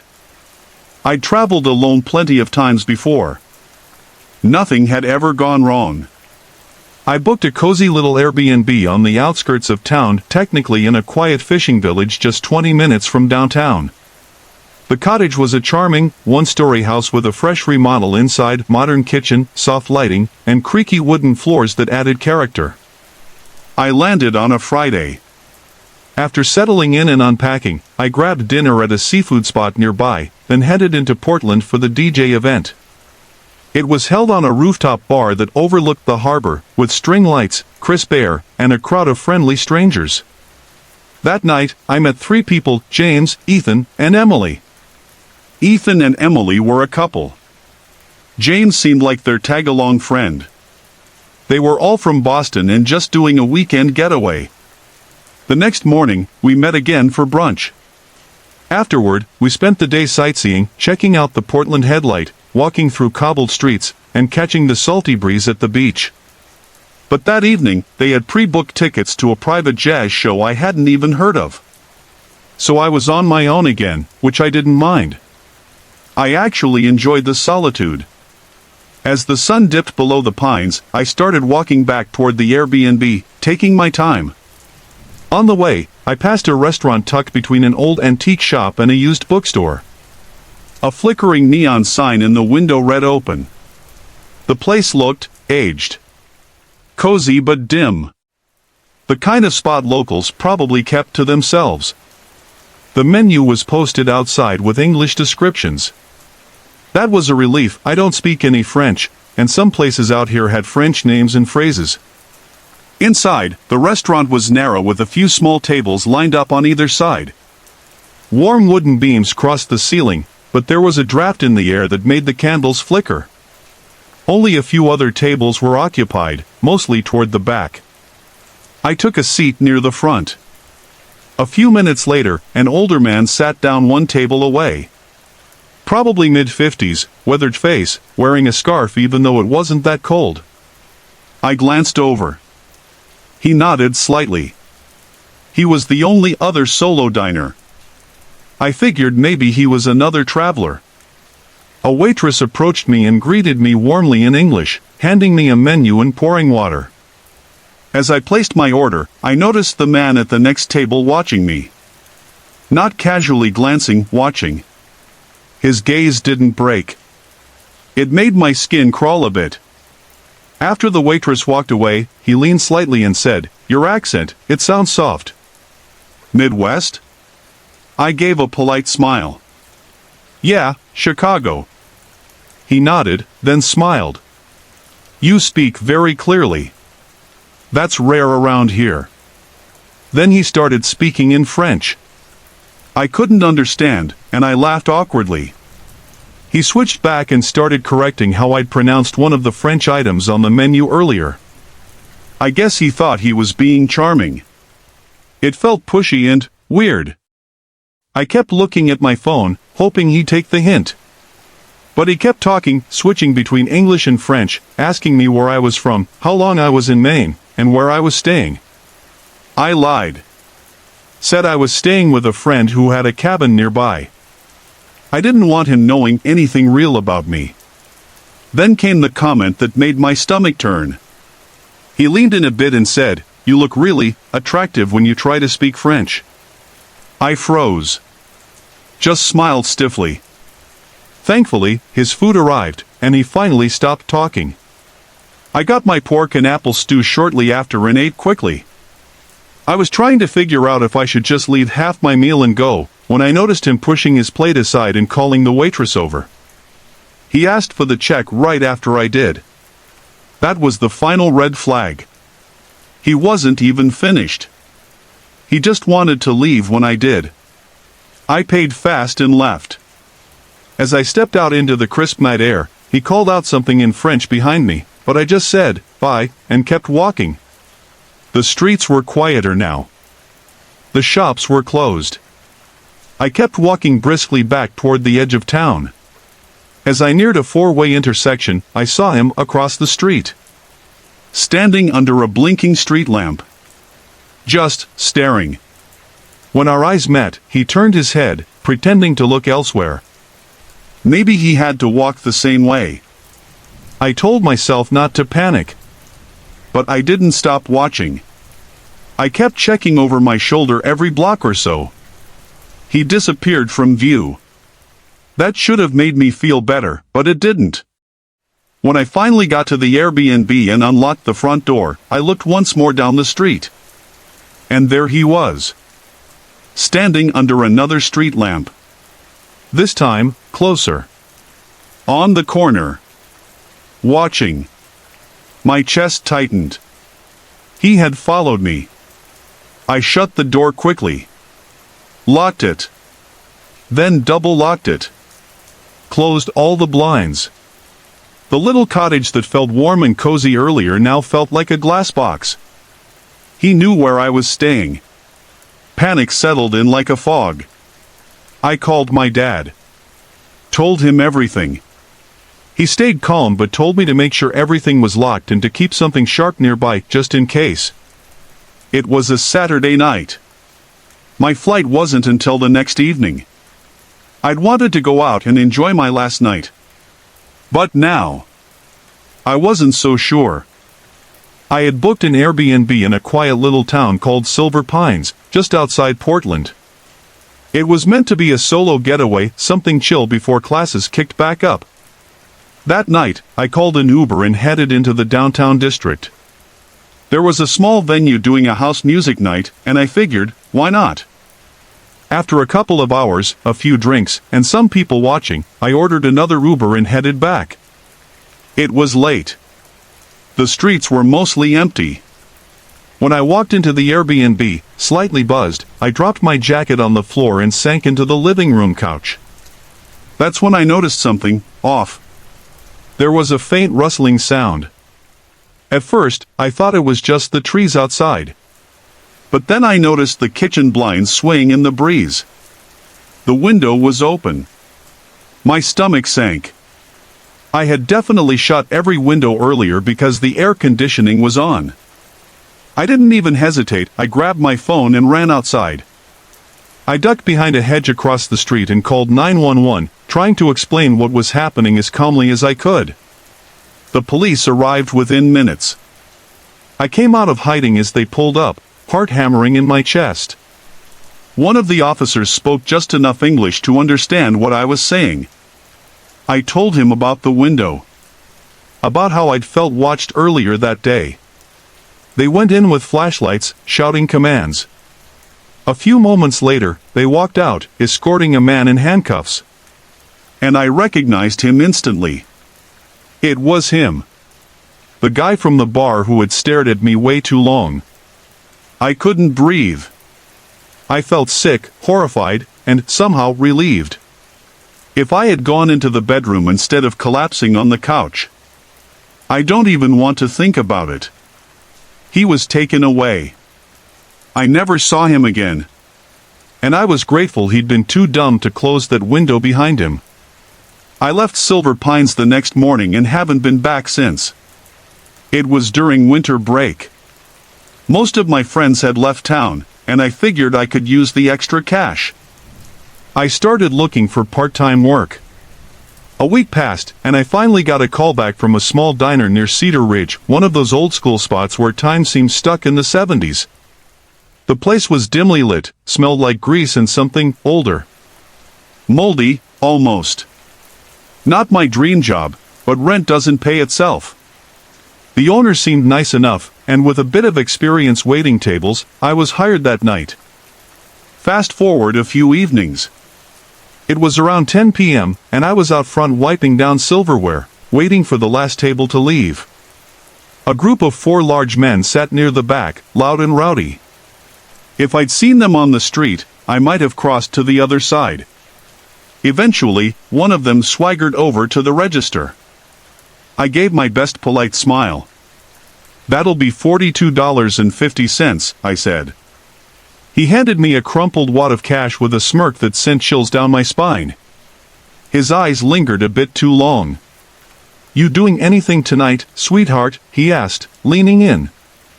"No. Thanks. Have a good night, I replied quickly, keeping my voice steady. He laughed under his breath and walked out the door with his friends. I waited until they were out of sight before speeding through my closing routine, locked up, changed out of my uniform, and stepped into the cold night air. My apartment was just a 10-minute walk away, so I always walked home. That night, though, something felt different. About 5 minutes in, I heard a loud whistle from across the street. I looked over and froze. It was him. The same guy from the restaurant. He was following me, with that grin on his face again, waving me over like we were old friends. I turned and walked faster. My breath started catching. I could hear his footsteps speeding up behind me. Panic kicked in. I turned the corner and ran, full sprint, down the sidewalk. My heart was pounding, and I could hear him getting closer. I didn't look back. I couldn't. Then, suddenly, I felt a hand grab my shoulder and yank me back. I spun around and saw him. His face was flushed, and his grin had vanished, replaced with rage. "Don't scream, or I'll cut you," he whispered, his breath hot against my face. Time slowed. And then something snapped inside me. I felt a surge of raw fury rise up.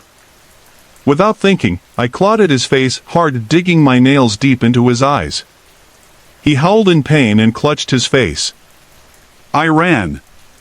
I didn't stop until I reached my apartment. My hands were shaking so badly I struggled to get the key in the door. I slammed it shut behind me, fell to the floor, and burst into tears. My roommates came rushing downstairs. I barely got the words out between sobs, but once they understood, they wrapped me in a blanket and stayed by my side. The next morning, I called the diner and quit. The owners were sweet.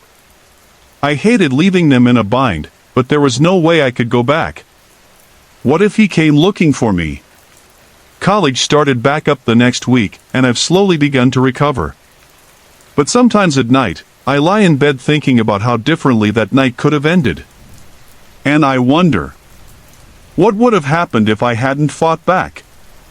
I was 19, broke, and juggling 2 jobs to keep up with rent. One of those jobs was waitressing at a diner in a small town just outside of Asheville, North Carolina. The place stayed open until 3 a.m. on weekdays, and on weekends, it ran 24/7.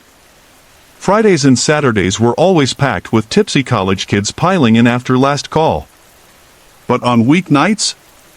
It was a whole different crowd. Mostly night shift workers, truckers, or the occasional loner just looking for a quiet place to sip coffee. I picked up the overnight shift twice a week. Any more than that and I probably would have collapsed from exhaustion. Past 10 p.m., I was usually the only server on duty. There just weren't that many people coming in at that hour. One Tuesday night, a man came in a little after 1 a.m. He was heavy-set, bald, probably in his mid-40s, and wore a ratty windbreaker like he hadn't changed in days. There was only one other customer in the diner at the time. I seated him in a booth near the window. The second I handed him a menu, he started flirting. Loudly. And awkwardly. Why was it always the older, pushy ones who laid it on so thick?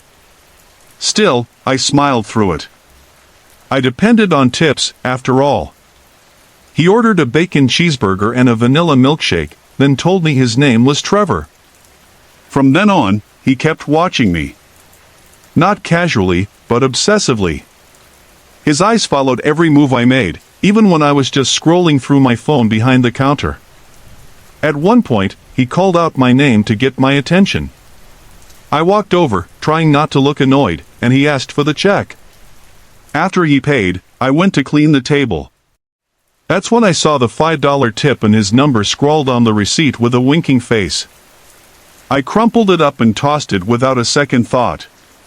I figured that was the last I'd see of Trevor. It wasn't.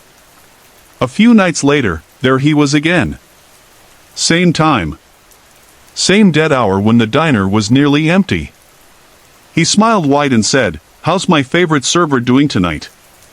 We had only met once. I forced a laugh and seated him. He jumped right into small talk, like we were old friends. I was too drained to deal with it, but I kept up the act for tips. This time, he invited me out on his boat. "Just the two of us," he said, grinning. I asked what kind of boat, trying to sound curious. He pulled out a photo on his phone. It was a tiny, dented aluminum fishing boat that looked like it hadn't touched water in years. I smiled politely. "Oh wow, my dad's got a boat too." I should have said boyfriend, looking back. Might have ended things quicker. He asked for my number. I told him company policy didn't allow it, that I could get fired. He seemed to believe me. But after he left, I found another note on the receipt. "I bet you were just shy last time. Don't be shy tonight. You can text me, it'll be our little secret winking face dot." Again, $5. For all the creeping, you'd think he'd at least tip better. I really hoped that was the last of it. But you can probably guess it wasn't. The next week, around 2 a.m., he came in again. Right after the last customer left. It almost felt like he had been watching the lot, waiting until I was alone. He didn't greet me with a smile this time. He just walked in, sat down, and said, "So, you don't call, huh?" His tone was flat. Cold. I forced a tight smile. "I really appreciate it, but I just can't give out my number." "It's not allowed." He didn't respond. He stared at me for a second, then stood up and walked out. No food. No drink. Just left. Honestly, I was relieved. I thought maybe that was the end of his weird little obsession. The next day, while working my other job at a grocery store, I got a text from another waitress at the diner. "Do you know that bald guy with the windbreaker?" she asked. "Yeah," I replied. "Total creep." "Why?" "He was in this morning. Asked for your full name." I told him. "Sorry," he said he just wanted to leave a good review or something. I felt sick. I hadn't told anyone my last name. Now Trevor had it.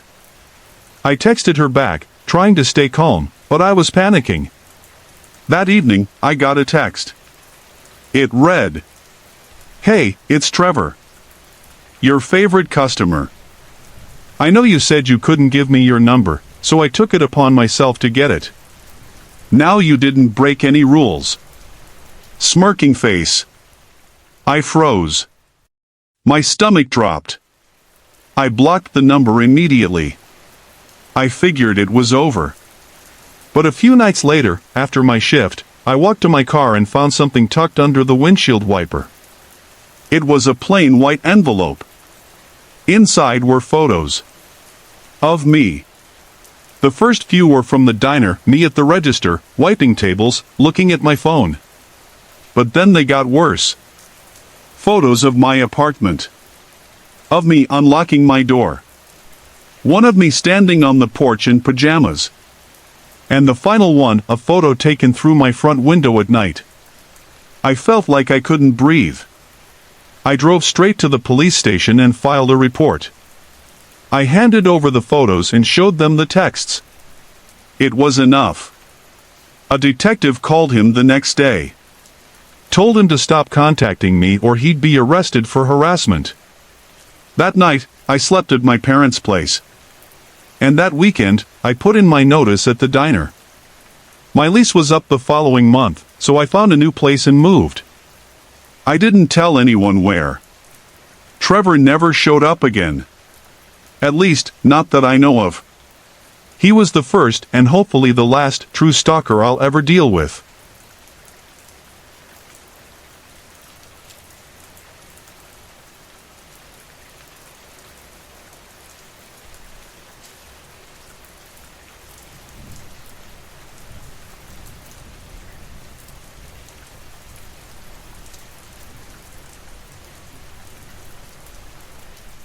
I grew up in a quiet little town called Pine Hollow. The kind of place with more tractors than cars and more cornfields than people. Most homes looked like they'd seen better days, peeling paint, cracked porches, and yards that merged into wild brush. Money was tight all around. Property taxes were practically nothing, but that just meant we had our fair share of strange folks drifting in. Folks who'd stare too long or never seemed asleep. Even our next-door neighbor had an odd way about him, polite, sure, but always watching from his porch. We weren't rich either, but things picked up a bit once my siblings and I were old enough to chip in. Back when that old dating app, Hot or Not, was still a thing, I matched with this girl named Kelly. She had this easy laugh and an old soul kind of charm. We hit it off right away. By late summer, we were hanging out a lot, and by October, we were pretty much a thing. Kelly was the kind of girl who liked simple stuff, walks, old movies, roadside diners. So one Saturday afternoon, we decided to go exploring. We'd already done the local trails and greasy spoon joints, so we figured why not just drive until we found something new? That day was unusually warm for early October, but cloudy. We took a back road out past the old grain mills, just coasting along, not really headed anywhere. That's when we spotted this odd little roadside restaurant in a gravel parking lot, almost hidden by a line of scraggly trees. It had a faded awning and a couple of metal tables set up outside. Nothing fancy, but it felt charming. We stopped for lunch and sat outside. The food was forgettable, but we stayed for a while, just talking and laughing. By the time we left, the sky had dimmed and fog had started to settle over the fields. It rolled in low and thick, turning everything gray. We decided to keep driving further into the unfamiliar road, hoping to find something spooky season-worthy. Eventually, we came across this crooked wooden sign sticking out of the ground. It read "Pumpkin Picking This Way" with a red arrow hand-painted beneath. No logo, no fancy branding, just an old plank nailed to a stake. Behind it, a narrow dirt driveway curved into a field. At the end of it, partly hidden by fog, was a small, weathered farmhouse. It had chipped white paint and a sagging roofline. Still, something about it felt inviting. On a whim, we turned in. Past the house was a large clearing, partially framed by woods on the left and in the distance behind. There it was, a wide pumpkin patch, spread out across the field like something out of an old postcard. Must have been over 200 pumpkins, scattered across muddy rows. We could only see the front part because of the fog. We parked beside a beat-up blue pickup truck, the only other vehicle there. An older couple, maybe in their 70s, were sitting on the farmhouse's back porch. The woman waved and smiled as we stepped out. Her gray hair was tucked into a scarf, and the man beside her rocked slowly in a creaky wooden chair. "We're here for the pumpkins," I said casually. "Take whatever you like," the woman replied warmly. "No charge." That caught us off guard. I asked, "Really? They're free?" She just smiled and nodded. "Yes, sweetie. Help yourselves." There was something comforting about her voice, but I couldn't see her eyes too well through the fog. And the man, his smile was all gums, wide and strange. It lingered on Kelly just a bit too long. Still, we thanked them and wandered into the patch. The pumpkins weren't great, honestly. A lot were small or mushy, probably from the damp. The fog made everything damp, my boots squelched with every step. I finally found a large, clean one with a rich orange color. It was heavy, but I hoisted it and carried it back to show the couple. But when we got to the porch, they were gone. No chairs. No voices. No creaking wood. Just still fog and silence. Kelly looked around, uneasy. "Let's just go," she said. I agreed. We'd already said thank you, and they told us it was free. No harm done, right? We got in the car. I turned around to head back down the dirt driveway. That's when we heard shouting. A man, probably in his 40s, was stomping toward us from the direction of the house. He wore a faded baseball cap and had a thick southern drawl. His face was twisted in anger. "What the hell are y'all doing?" he shouted. I rolled down the window. "We were just picking a pumpkin. An older couple told us it was okay."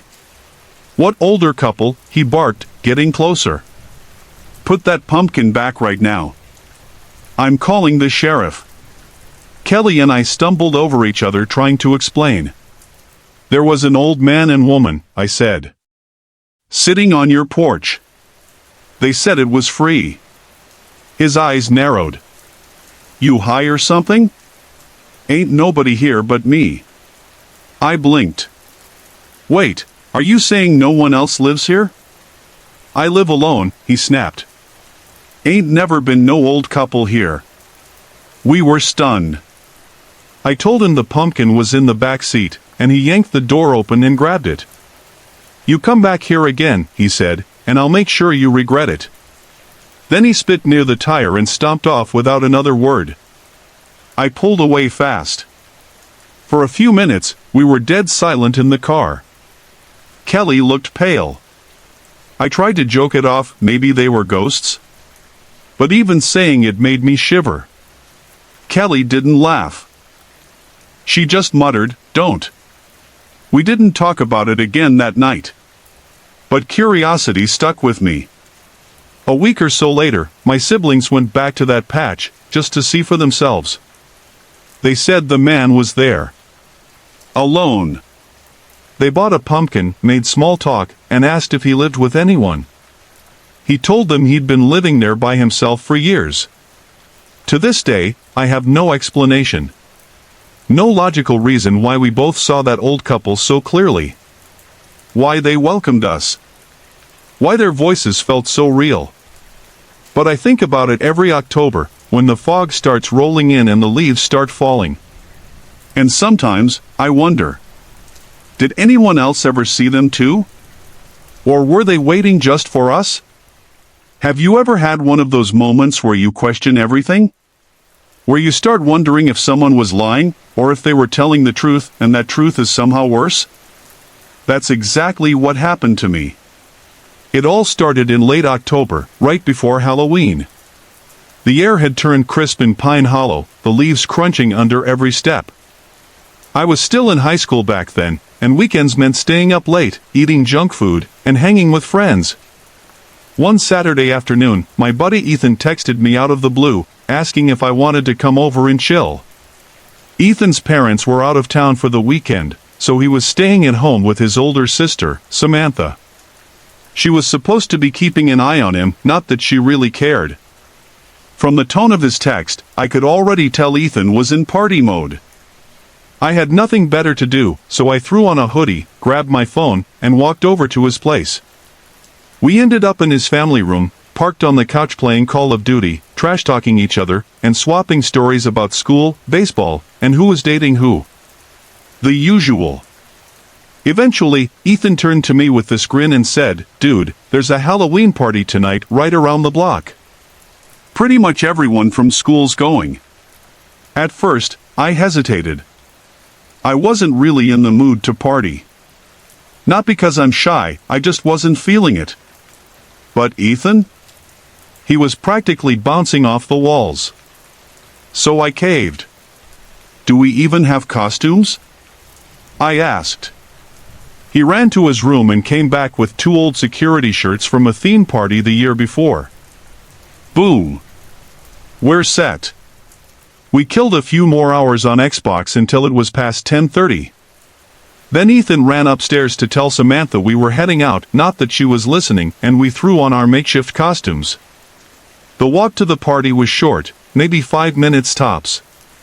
The house was lit up with orange string lights, skeleton props, and a fog machine pumping mist onto the lawn. We walked inside, greeted by thumping bass and kids shouting over each other.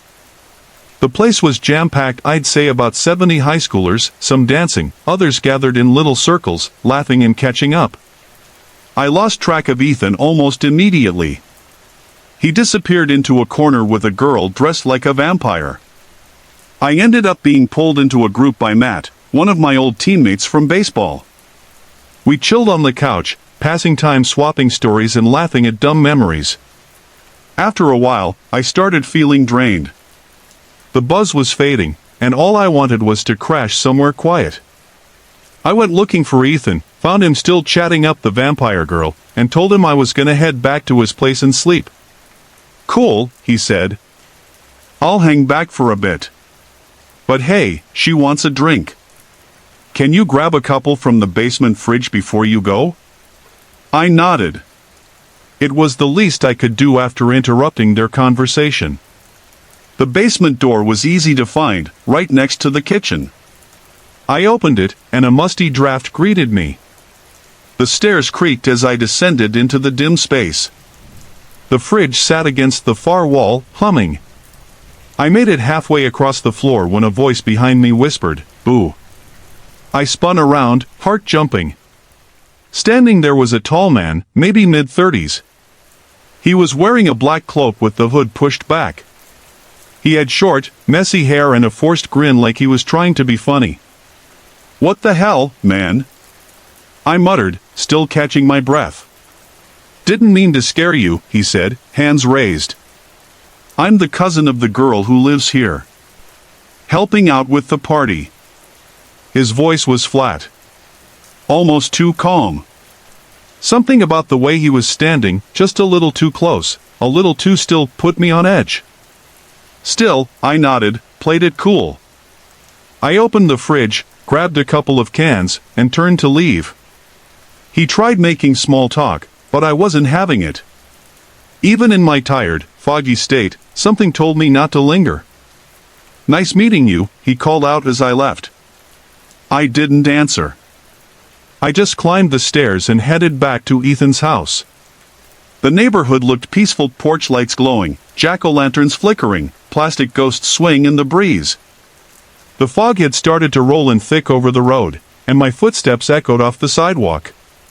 But my mind kept circling back to that guy in the basement. Why was he down there alone? Why hadn't I heard him come in? The longer I thought about it, the more it creeped me out. By the time I reached Ethan's house, Samantha's car was gone. The driveway was empty, and the whole house sat dark and silent. I let myself in, didn't bother flipping any lights on, and made my way straight to the basement. I just wanted to sleep. The couch was lumpy, but I didn't care. I flopped down and let my eyes close. Maybe 15 minutes passed. Then I heard a loud crash upstairs. I jolted upright. Listened. Nothing. Just silence. I told myself it was probably a shelf falling over. Maybe Samantha came home and dropped something. I tried to settle again.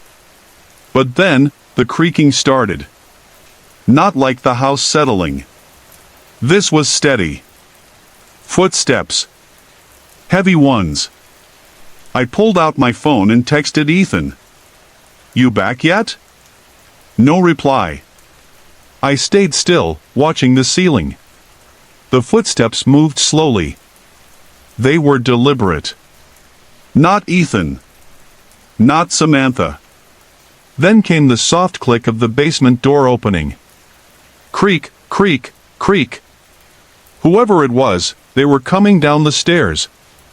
I leaned over, trying to get a look without making a sound. A figure appeared in the stairwell, standing perfectly still under the low light. It was him. The man from the basement at the party. He didn't move. He didn't speak. He just stood there, halfway down the stairs, staring. I tried not to make a sound, holding my breath and hoping the man would just leave. A few tense moments passed before, without warning, he turned around and quietly slipped out of the basement. The door creaked shut behind him.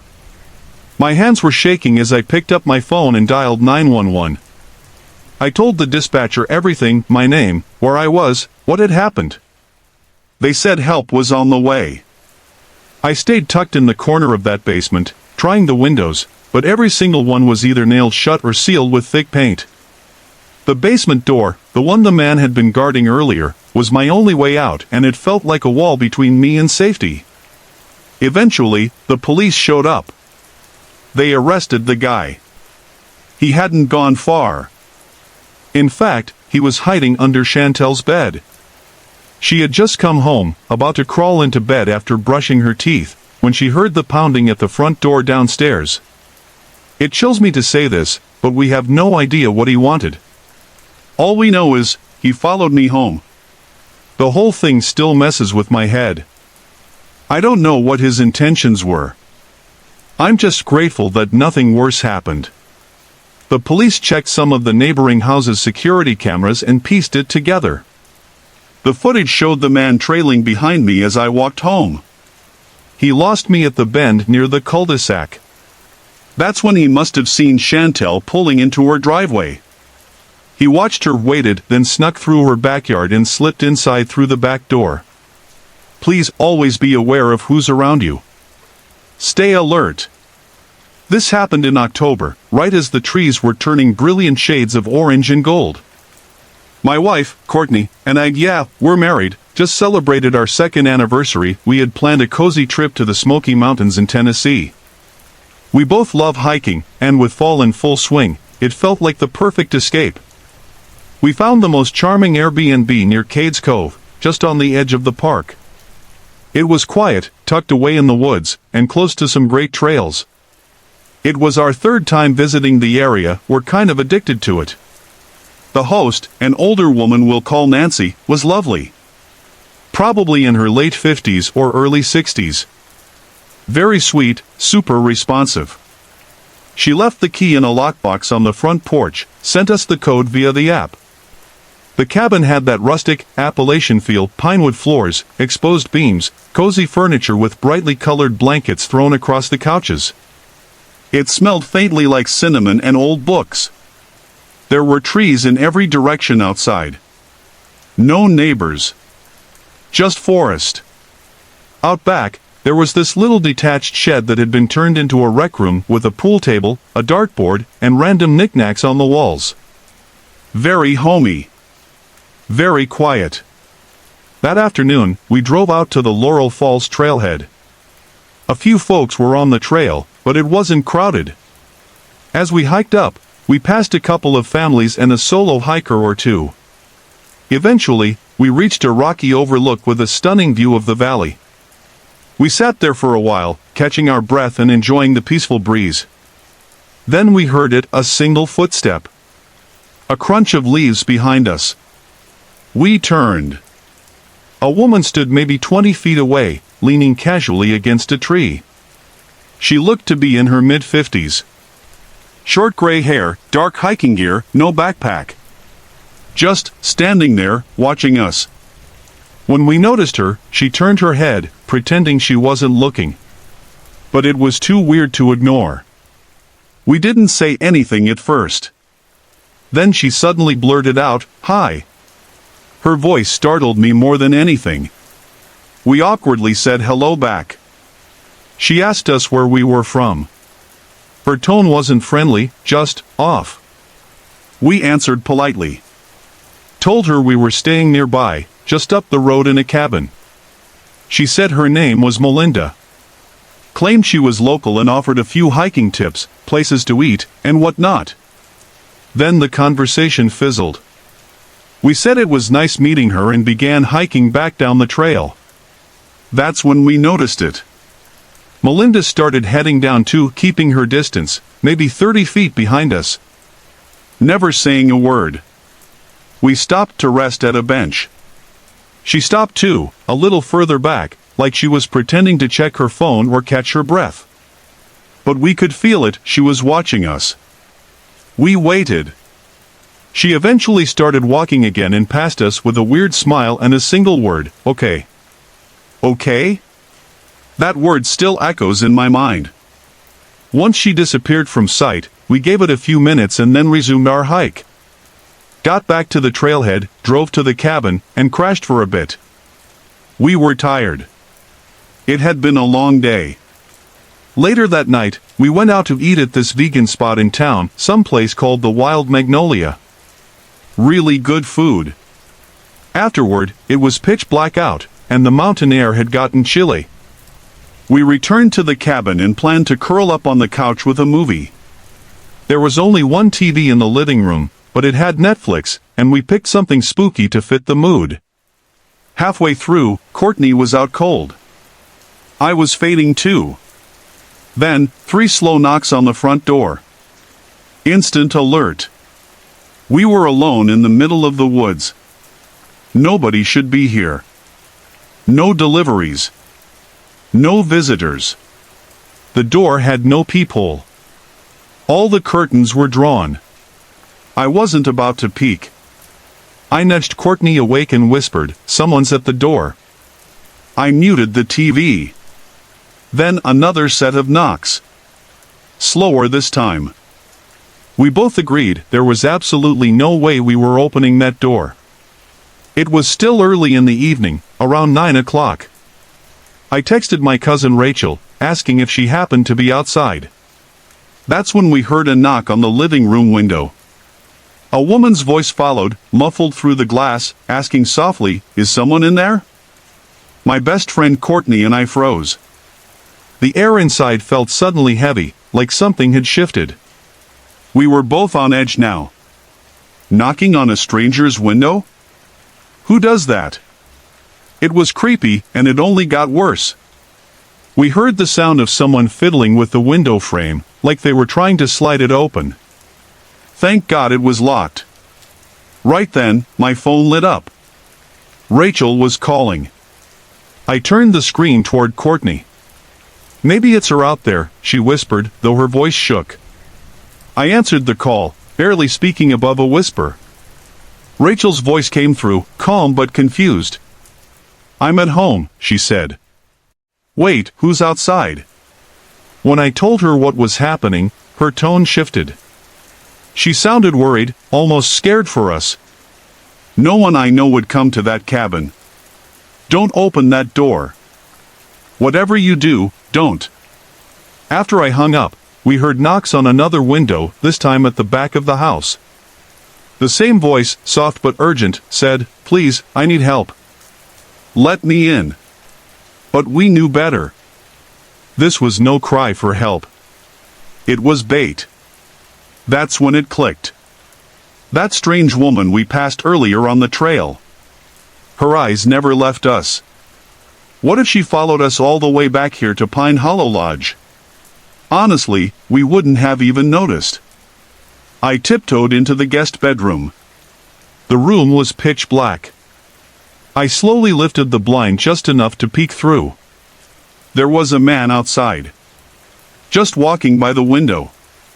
Calm. Quiet. Like he was waiting for something. He didn't see me. I rushed back to Courtney. "There's more than one person out there," I whispered. "This feels like an ambush." We didn't waste another second, we called 911. I gave them the cabin's address and stayed on the line. More knocks came. Still, we didn't answer. Eventually, the voices stopped. The knocks faded. Whoever was out there, they gave up, for now. It took the police a while to arrive, but when they did, we finally breathed. The officers were kind, respectful. They stayed close while we figured out what to do next. I called Rachel again and told her everything.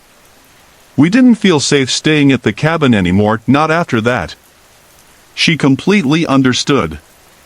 We still paid for the night, but the rest of the stay was canceled. While Courtney and I packed up our bags, the officers stayed with us. One of them even led us in his cruiser to a nearby roadside motel. That night, we didn't sleep much. By morning, we were already on the road, heading home. We didn't look back. We both believe it was some kind of group.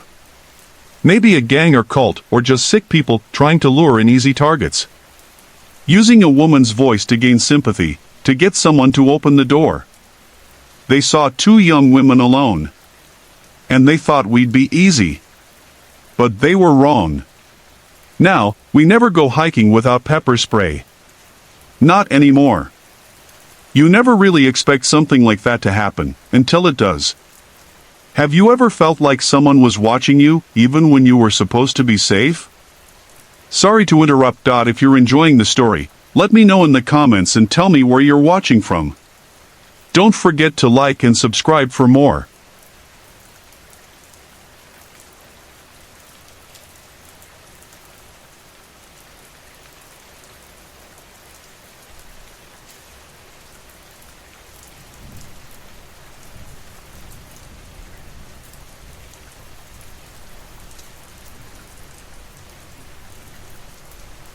For just 2 years, there was this haunted house pop-up that opened every October in a small town in upstate New York. People around called it Whispering Pines Asylum because of this cheap, plastic sign stuck into the ground by the edge of the woods. It looked like it was bought last minute from some Halloween store. The parking lot was just a wide patch of overgrown grass with a few wooden boards pointing cars where to park. That year turned out to be their final season, and the same year my friends and I decided to go. It was me, Ethan, Mike, and Danny. We were all college juniors, and since none of us had Friday classes, we figured a Thursday night would be less crowded than the weekend. Surprisingly, there was no line at the ticket booth. When we followed the glowing arrows toward the entrance, we only found a short line, maybe 4 people ahead of us. What we didn't realize was they were only letting one person in at a time. None of us expected that. Honestly, it made the whole thing creepier. We pushed Mike forward and told him to go first. I was second to last, just ahead of Danny. Every few minutes, someone new was allowed inside. When Ethan went in, my heart started racing. I hadn't done anything like this since I was a kid, when my parents took me to a cheesy pumpkin trail. Then my turn came. A woman in a ripped nurse's costume, with fake blood and a pale mask, opened the door and told me to step inside. I walked through the entrance. The door creaked shut behind me, and suddenly everything was dark except for flashing red and green lights. I kept moving forward and saw scenes of fake body parts, broken wheelchairs, and creepy dolls hanging from the ceiling. The smell of old wood and something musty filled the air. Once in a while, someone in costume would jump out of hidden doors or crawl out from under beds. Every time, I jumped. I hated it, but I kept going. At one point, I was walking through a pitch-black hallway between rooms when I felt something brush against my shoulder. I turned fast and let out a little scream. There was a tall figure standing there. I laughed a little, thinking it was another actor. But then he started pushing me, like really pushing me deeper into the dark hallway. I couldn't see anything. I just kept going, assuming it was part of the scare. I don't know how long I let him guide me. But then he stopped. I heard a door slam shut behind us. It went silent. Like, no music. No screaming in the distance. Nothing. At first, I still thought it was part of the haunted house experience. But then I felt hands on me. Grabbing me. Not in a fake way. Not in a boo kind of way. It felt real. Too real. I shoved him back and said, "Get the hell off me, man." Silence. Just breathing. Mine and his. I said again, "You can't touch people like that. What the hell is wrong with you?" Still nothing. No response. No more pushing. No acting. I waited, thinking something would happen. Maybe an actor would show up and break the tension. But no one came. That's when I pulled out my phone. They told us not to use it, but I didn't care anymore. I turned on the flashlight. I was in a small, cluttered storage room. There were rubber limbs on shelves, brooms leaning in a corner, and a mop bucket full of cloudy water. But the first thing I saw was the man standing just a few feet in front of me. He wasn't wearing a costume. He was dressed in all black. A hoodie. Black jeans. Half his face was covered with a plain cloth mask. Not part of the attraction. Not part of anything I'd seen before. I froze. I asked, "What are you doing, man?" No answer. He just started waving his arms around in these weird slow circles, like he was pretending to be part of the show. That's when I backed away, found the door, and slipped out fast. I used my phone's light to guide me back the way I came. Eventually, I saw another actor, a teenager in a creepy clown mask, and he yelled at me to turn off the light. I told him straight up, "Someone back there grabbed me. I don't think they work here. I want out. Now." His whole vibe changed. He dropped the clown act and looked at me like he didn't know what to do. He said, "Just keep walking. You're almost at the exit." I asked where the manager was. He said, "The office is up front by the ticket stand. That's where the boss hangs out." So I walked fast, almost running. I didn't care about the rest of the attraction. I just wanted to be outside. Finally, I got out and found Ethan, Mike, and Danny already waiting. They looked surprised to see me last. I told them everything. The weird guy. The hands. The silence. The black clothes. We all walked to the ticket booth. I asked for the manager. The girl working there said he wasn't in tonight, but he'd be back the next day. I explained what happened. She looked shaken and said she'd tell the team. I asked for a refund. She handed me back my $30 without a word. The next day, a girl from our college posted on Facebook. She said she had been sexually assaulted at that haunted house the night before, same night we were there. Her story matched mine. Only it sounded like things went even worse for her. She said the guy grabbed her and wouldn't let go. She screamed and no one came to help. She ended up pressing charges against the owners of the attraction. The business claimed that the man wasn't one of their employees. That he must have sneaked in or something. That may be true. But then how the hell was he alone in a back room with no one checking on him? Why was there no security? No cameras? That attraction shut down by the end of October. And I've never stepped foot in a haunted house again. I live in Albany now. Every fall, there's this huge haunted hayride event outside the city. My friends have been begging me to go. Maybe someday I will. But that night at Whispering Pines Asylum still haunts me more than any ghost ever could. What would you have done in my shoes? Let me take you back to a night I'll never forget, one that changed how I see haunted houses forever. I've got a pretty heavy history. PTSD from childhood trauma, mostly because of my father. But I'll get into that more in a bit.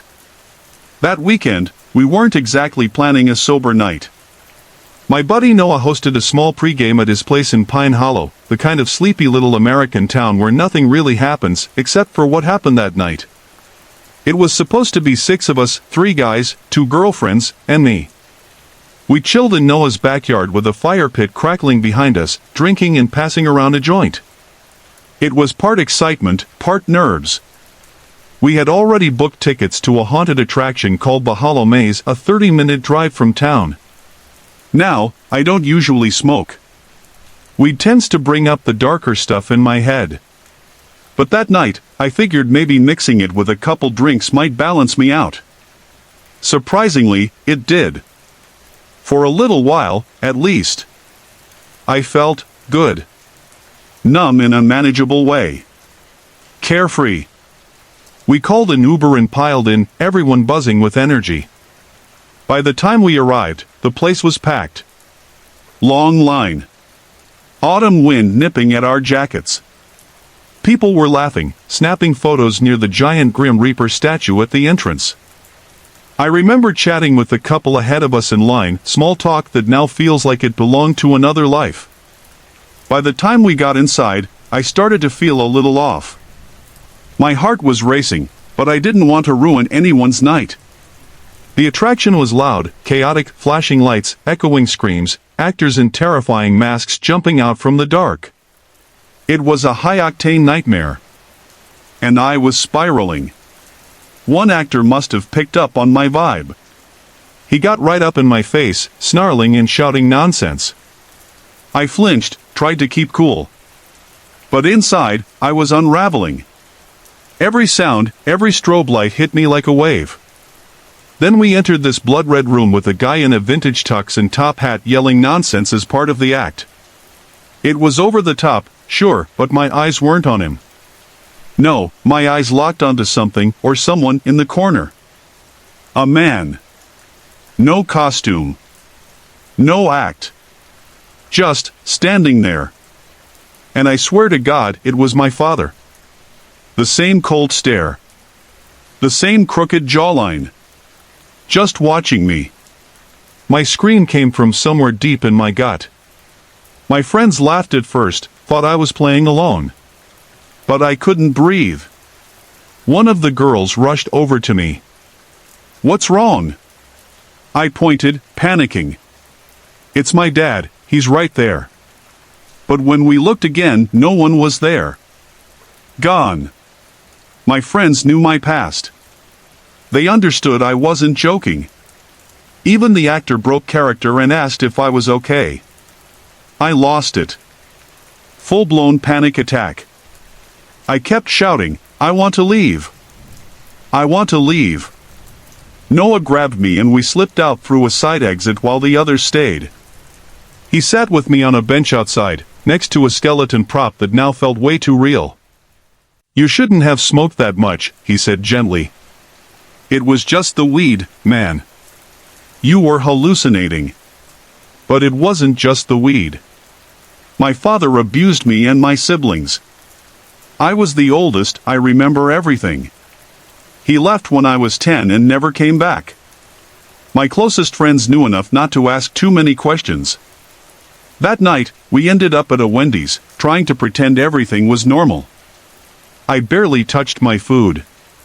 I went home early, embarrassed but grateful no one made me feel worse. I crashed hard from the mix of fear and substances. And that's when the nightmare hit. I was back in that red-lit room. My father standing there. But now, he was saying my name. "Wake up, Charlie." I woke up. But I wasn't alone. Standing beside my bed, in the dim glow of my nightlight, was a tall, contorted figure. It looked like my father, but stretched. Wrong. His eyes were wide, unnaturally wide, his body bending down, arms too long, bones crackling as he leaned closer. I froze. Then screamed. My mom burst into the room and flipped the lights on. And just like that, he was gone. I was soaked in sweat, heart pounding out of my chest.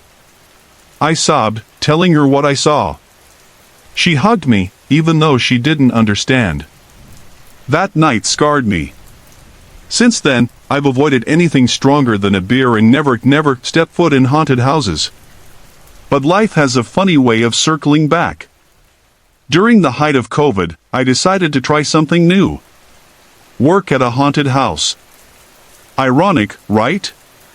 My friend Marissa was already acting at a local one called Deadwood Hollow. She said they were hiring, and I figured, why not? Maybe if I stepped behind the curtain, I could take back some control. I met the owner, got the gig, and started training the same week.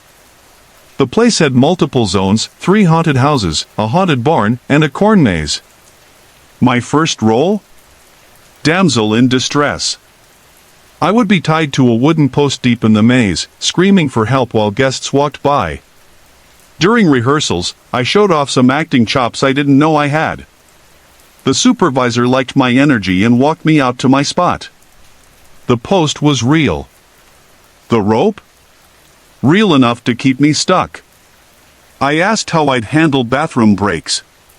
Short intermissions between waves, he replied, smiling. Sounded fine. Until that rope tightened, and I stood alone, surrounded by whispering cornstalks and a sky quickly turning black. But that's where things start to turn again. It happened a couple of years back when I picked up a seasonal job working at a haunted corn maze just outside a quiet Midwestern town called Pine Hollow. I was a freshman in college, just looking to make some extra money over Halloween weekend. The manager, Jeremiah, was this laid-back guy in his 40s who gave us a short orientation before we started. He told me there'd be a backup supervisor nearby at all times in case I needed help, which gave me a little peace of mind. Then he left, and I was on my own. The whole maze was wired with hidden speakers that played eerie sound loops, chains dragging, whispers, distant screams. The corn rustled constantly, even without wind. It was creepy, but it was supposed to be. Then the air horn sounded off in the distance. That was the signal. Show time. I was stationed near the center of the maze, so it took a few minutes before any guests made it to my spot. I was playing the role of a captive, tied to a fake wooden pole, pretending to be a victim crying for help. I begged passers-by to untie me, warning them that he's coming back and to please help me. Some guests laughed or played along, throwing sarcastic lines back. I stayed in character. It was fun, in a spooky kind of way. Because of COVID, everyone had masks on, which made it harder to read people's expressions. Still, I kept performing. Then these two men, probably mid-30s, walked past. They didn't say anything, but one of them slowed down. He stared at me, his eyes wide, not blinking. I can still see the way he looked at me. It wasn't playful. It felt off. The two of them moved on without a word, disappearing deeper into the maze. Minutes passed. No guests. Just the low hum of the speakers and the swaying corn. Then I heard it rustling. Not from the path, but from the actual stalks, closer than the speakers. Someone was brushing through the corn itself. Guests weren't supposed to go off the trail. I turned around. And there they were. The same two men. Emerging from the corn like they were part of the field. I immediately dropped the act and told them, firmly, "You're not allowed off the path."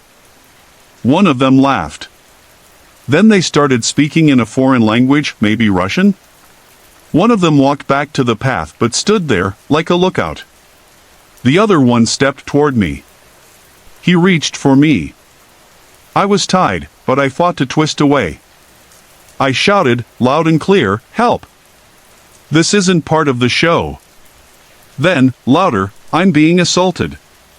That's when one of the supervisors came running. The two men took off instantly, slipping back into the corn. The supervisor untied me and walked me out of the maze. My hands were shaking. I called my parents, and they told me to leave immediately. No hesitation. Jeremiah and another supervisor apologized and said I'd still get paid for the night. They understood if I didn't want to return and just asked me to keep in touch. I said I would. I wished that was where it ended. Driving home, I couldn't shake the feeling that something was wrong. I kept checking my mirrors. Halfway back, I noticed a white sedan had been behind me since I pulled out of the parking lot. I started taking random turns, back roads, loops, doublebacks. Every turn I made, the white car made too. That's when I knew. I typed police station into Google Maps and headed straight there. The car followed me the entire way. But the second I pulled into the lot of the Pine Hollow Police Department, the sedan kept going. It didn't even slow down. I sat in my car outside the station for 10 whole minutes. Just breathing. Watching. Making sure I was alone. Eventually, I drove home. I kept checking my mirrors every few seconds. The white car never came back. I never went back to that haunted corn maze again.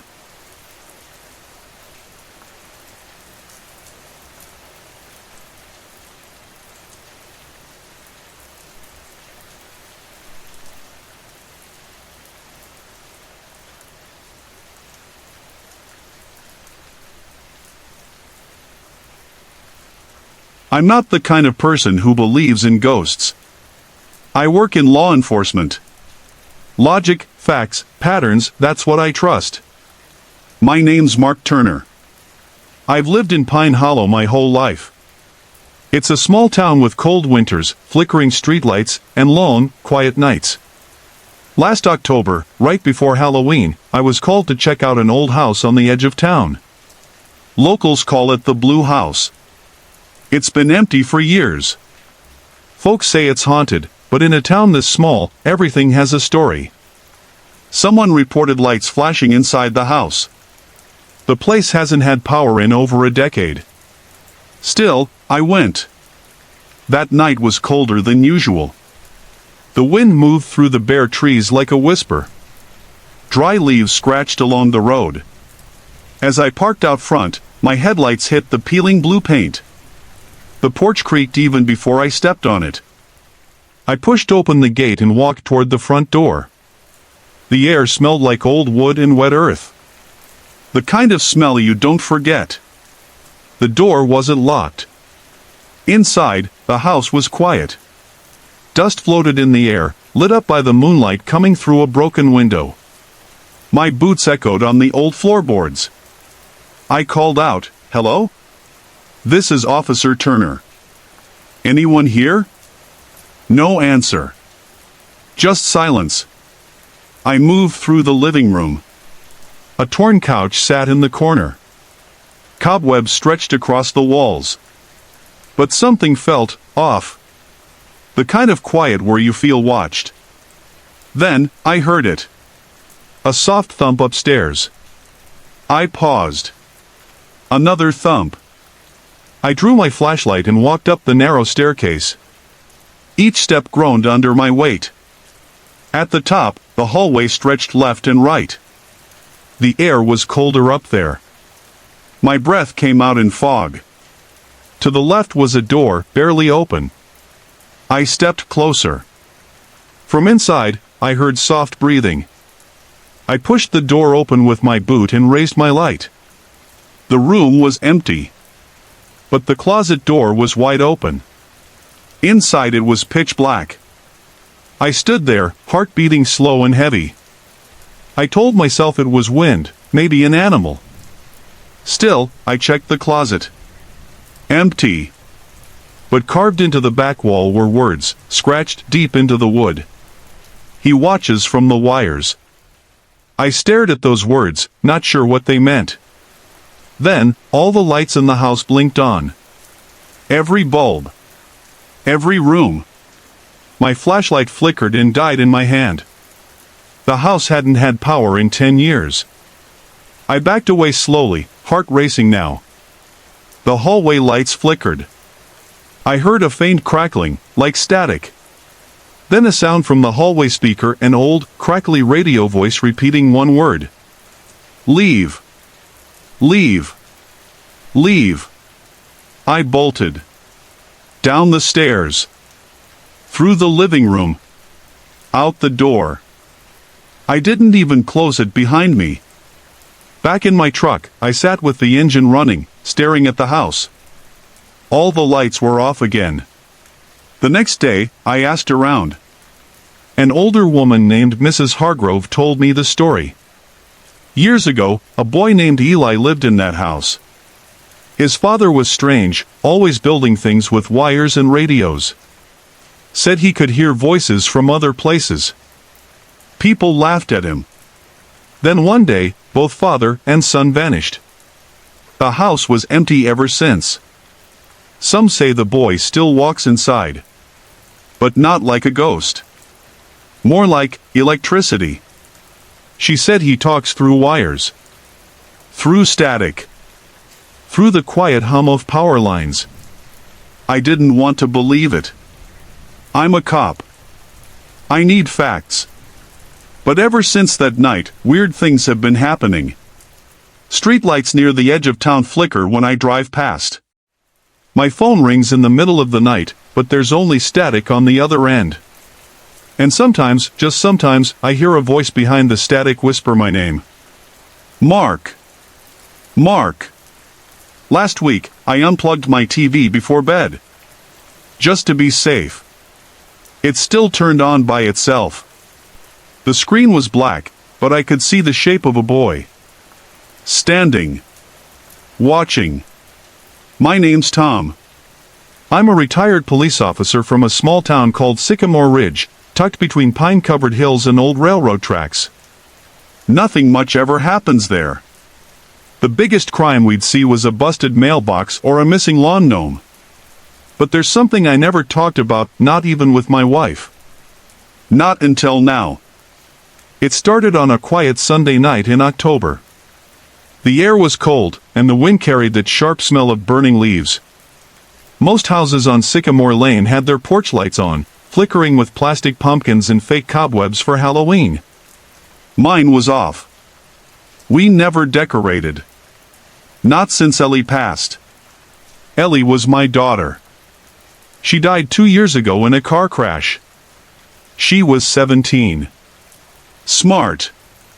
Funny. Too good for this world. Since then, things haven't felt quite right in the house. Or in me. That night, I couldn't sleep. The house felt colder than usual. Not temperature-wise, just off.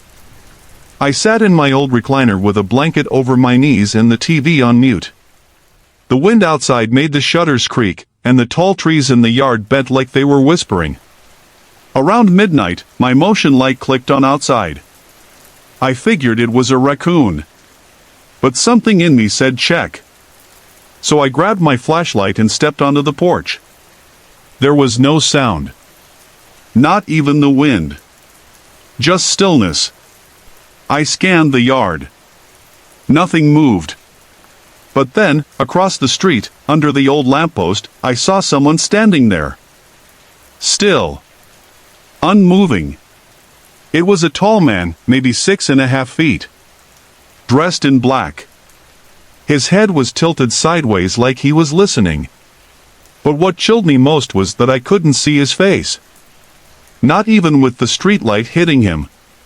I blinked. He was gone. I stood there for a long minute, trying to convince myself it was just my eyes playing tricks. Maybe it was the grief again. Sometimes grief makes you see things, right? I went inside, locked the door, and double-checked every window. That should have been the end. But it wasn't. The next night, same thing. Motion light. Midnight. And again, the man under the lamppost. Same tilt of the head. Same stillness. But this time, he raised his hand slowly and pointed at my house. I shut the door so fast it shook the frame. My heart raced like I'd run a mile. I stayed up till sunrise. I didn't tell anyone. Who would believe an old cop seeing ghosts? Over the next week, he kept coming back. Always at midnight. Always silent. Always pointing. I started leaving all the lights on. Even slept with a flashlight in my hand. I stopped going outside. The mail piled up. My phone buzzed with calls from my sister, my neighbors, but I didn't answer. I was too scared to leave. Too scared to stay. One night, the power went out. I just sat down for dinner, cold soup, as usual when everything went dark. No wind. No rain. No reason. Then came a knock at the door. 3 slow knocks. Like someone was politely waiting. I didn't move. I couldn't. The knock came again. Then silence. I reached for the flashlight, but the batteries were dead. My phone? No signal. Then I heard footsteps in the hallway. Inside the house. I hadn't even heard the door open. I sat frozen in my chair as the footsteps got closer. Slow, heavy steps, dragging across the wooden floor. My heart pounded so hard I thought it might burst. And then, nothing. No more footsteps. No breath. No sound. I forced myself to look. Standing in the hallway was the man. Closer now. His body was too long. Arms too low. Fingers like wires. His head still tilted, but now it twitched like a broken puppet. I couldn't move. Couldn't speak. He raised one hand and pointed at me. And then he vanished. Just like that. The lights flickered back on. The room warmed up. The world returned to normal. But I was not the same. I called my sister the next morning and begged her to take me in. I haven't been back to that house since. I later found out something strange. The house across the street, the one under the lamppost, used to belong to a man named Jack Myers. He lived alone. Vietnam vet. Quiet. Bit of a recluse. They found him in his chair. Heart attack. Alone for days before anyone noticed. They said he used to sit outside every night, watching the street. Said he told the mailman once, "There's something evil on this block. Something watching me." Folks thought he was crazy. Now, I'm not so sure. I don't know what I saw. Maybe it was all in my head. Maybe grief opens a door we don't see. But here's the thing, I'm not the only one. I spoke to a teenager from the neighborhood months later.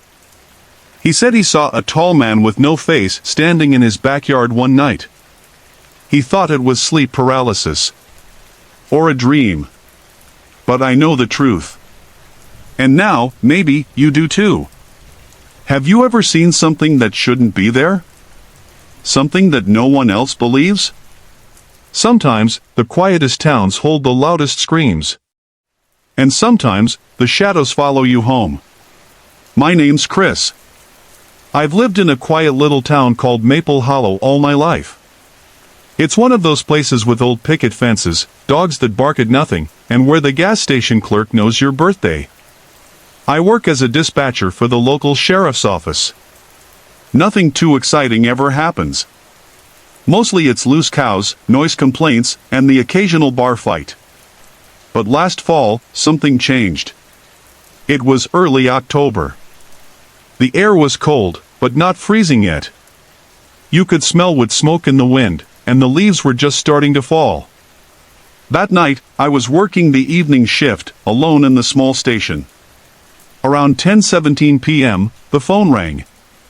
Maple Hollow Sheriff's Office, this is Chris. No one spoke. But I could hear something.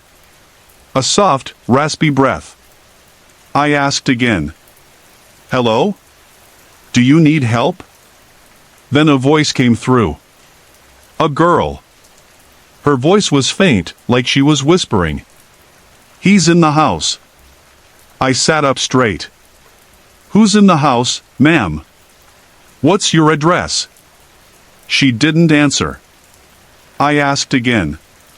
Still nothing, just breathing in what sounded like footsteps creaking across wood. Then, the call dropped. I checked the caller ID, but it just said unavailable. That's not unusual for landlines, but something about it gave me a weird feeling in my gut. I radioed Deputy Megan, who was patrolling near the south side of town, and told her what happened. She asked me to trace the call, but the system couldn't pin it. It was like the call had come from nowhere. 10 minutes passed. Then 20. Then the phone rang again. Same faint breath. Same soft whisper. He's watching me. This time, I begged her to give me a location. Please, I said, just tell me where you are. Then something banged loudly on her end. The girl screamed, and the line went dead. Megan drove through every road on the south side that night. Every porch. Every house with its lights on. She didn't find anything. But then, around 1:30 a.m., I remembered something. Back in the 80s, there was a house on Birch Road. It had been empty for years. Everyone said it was haunted. Some kids used to sneak in around Halloween. They said a man had killed his wife and daughter there. No one could prove it, but people swore the place was cursed. I radioed Megan and told her to check it out. She was quiet for a second, then said, "I'm already here." What? The front door was wide open, she whispered. I'm going inside. I felt a chill crawl up my spine. I listened as she walked slowly through the house, her boots creaking on old wood. She kept the radio close. I could hear her breathing. Then she stopped. There's a phone, she said. Old. Still plugged into the wall. It's off the hook. I didn't know what to say. Then she spoke again. Her voice was soft now, scared. There's a picture on the table. A man. A woman. And a little girl. I could barely hear her next words. "The girl, looks like she's calling for help." Static crackled across the radio. Then silence. I called Megan's name again and again. Nothing. I called her cell. Straight to voicemail. I jumped into my truck and drove straight there. The house was dark. Cold. Every board groaned under my boots. Then I saw her flashlight on the floor. Still on. But she was gone. I never found her. The sheriff's office searched for days. Dogs. Drones. Helicopters. But no trace. The weirdest part? That old phone in the house, it wasn't connected to anything. The line was cut years ago. No power. No signal. No dial tone. And yet, calls had come through.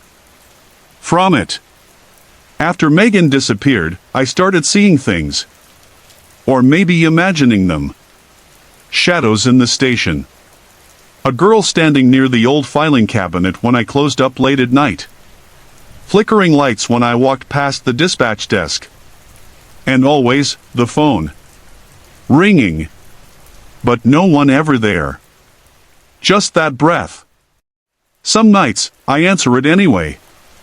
I say, "Maple Hollow Sheriff's Office, this is Chris." And I wait. Sometimes, she answers. "He's still here," she whispers. And now, so is she. I haven't quit. Not yet. Someone has to answer the phone. But every night, before I go home, I turn off the lights, sit quietly in the dark, and wait. Just in case the phone rings again. And sometimes, it does. I moved to Pine Hollow after my divorce.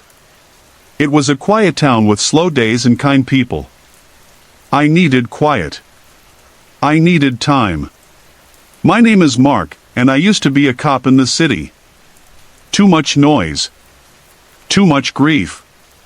I found a small rental just off Maple Bend Road. It was a one-story home with gray wood siding and a porch that creaked when I stepped on it. The wind always blew a little harder here. You could smell the leaves rotting in the woods, and the streetlight at the corner buzzed and flickered every night. Still, it felt safe. Safer than what I'd left behind. The neighbors kept to themselves. The house next door had been empty for years. People said it used to be a daycare, back in the 80s. But something happened there, no one told me what. They just said, "It's better if it stays empty." I didn't ask questions. I wasn't looking to make friends. I just wanted sleep. About 2 weeks in, I started hearing things. At first, it was soft. A tapping on my wall. Always at night. Always around 2 a.m. I thought it was just the old trees brushing against the siding. Then one night, the tapping turned into knocks. 3 of them. Slow and even. Right behind my headboard. I sat up. The house was cold. The wind was still. I got out of bed, turned on my flashlight, and went outside. No one was there. I checked the wall. Nothing touched it. No tree branches. No animals. The next night, the same thing. 3 knocks. I didn't sleep after that. I asked an old man at the diner if anyone else had lived in the house before me. He just looked down at his coffee and said, "Don't go snooping where silence lives." I should have listened. But I didn't. A few nights later, I found a box in the attic. It was old and dusty, with a child's drawing on the top. A stick figure house. 2 stick figure kids. A sun. And red crayons scribbled all over the door. Inside were baby shoes. A photo. And a tape recorder. The photo showed 2 little girls standing on the porch of the daycare next door. Both were smiling, but something in their eyes felt off. The older one had her hand wrapped tight around the younger's wrist. I played the tape. It was faint at first. Just static. Then a child's voice. "She won't stop knocking." A pause. "She's under the house." More static. Then, a whisper, so close I felt it in my ear. "Don't open the door." I turned it off. That night, I heard crying outside my window. A soft, high-pitched sob. I froze in bed, too scared to move. The crying stopped. Then came the knocks again. 3 slow knocks, this time, not on my wall, but on my window. I couldn't breathe. I grabbed my old service revolver and crept toward the window. I pulled the curtain back. No one was there. But the glass was fogged over, like someone had been standing right against it. The next day, I walked next door. The daycare was boarded up, but the side door had been broken. I went inside. The smell hit me first. Mold, rot, and something else like burnt plastic. The wallpaper was peeling. Old toys lay scattered on the floor. Dolls missing eyes. Stuffed animals torn at the seams. I stepped into the back room. That's when I saw it. The wall had scratches, hundreds of them. Tiny fingernail marks etched in deep. In the center, a door. Small. Child-sized. Covered in red paint. No handle. Just a message, scratched into the wood. "Don't let her out." I left. Fast. That night, the knocks came again. 3. But this time, they came from inside the house. My hallway light turned on by itself. Then the living room. Then the kitchen. I walked out of my bedroom, heart racing. The lights flickered. The cold was unbearable. And at the end of the hall, I saw her. A small girl, standing barefoot. Her dress soaked and torn. Her head tilted slightly, like she was listening. Her eyes were too wide. Too black. I couldn't speak. She pointed behind me. I turned, and the front door was open. Just a few inches. Enough to let something in. I slammed it shut and backed away. When I looked again, she was gone. I didn't sleep. I sat on the couch with the lights on until the sun rose. The air felt thick. Heavy. Like something was watching me from every shadow. I moved out that morning. Packed what I could and drove without stopping. I never went back. Sometimes, when I pass through Pine Hollow, I take a different road. I don't look toward Maple Bend. I don't want to know if that house still stands. But I still hear knocks. Sometimes on motel walls. Sometimes on my car window. Always 3 of them. Slow. Steady. And I always wonder. What would have happened if I opened that door? What do you think? Would you have opened it?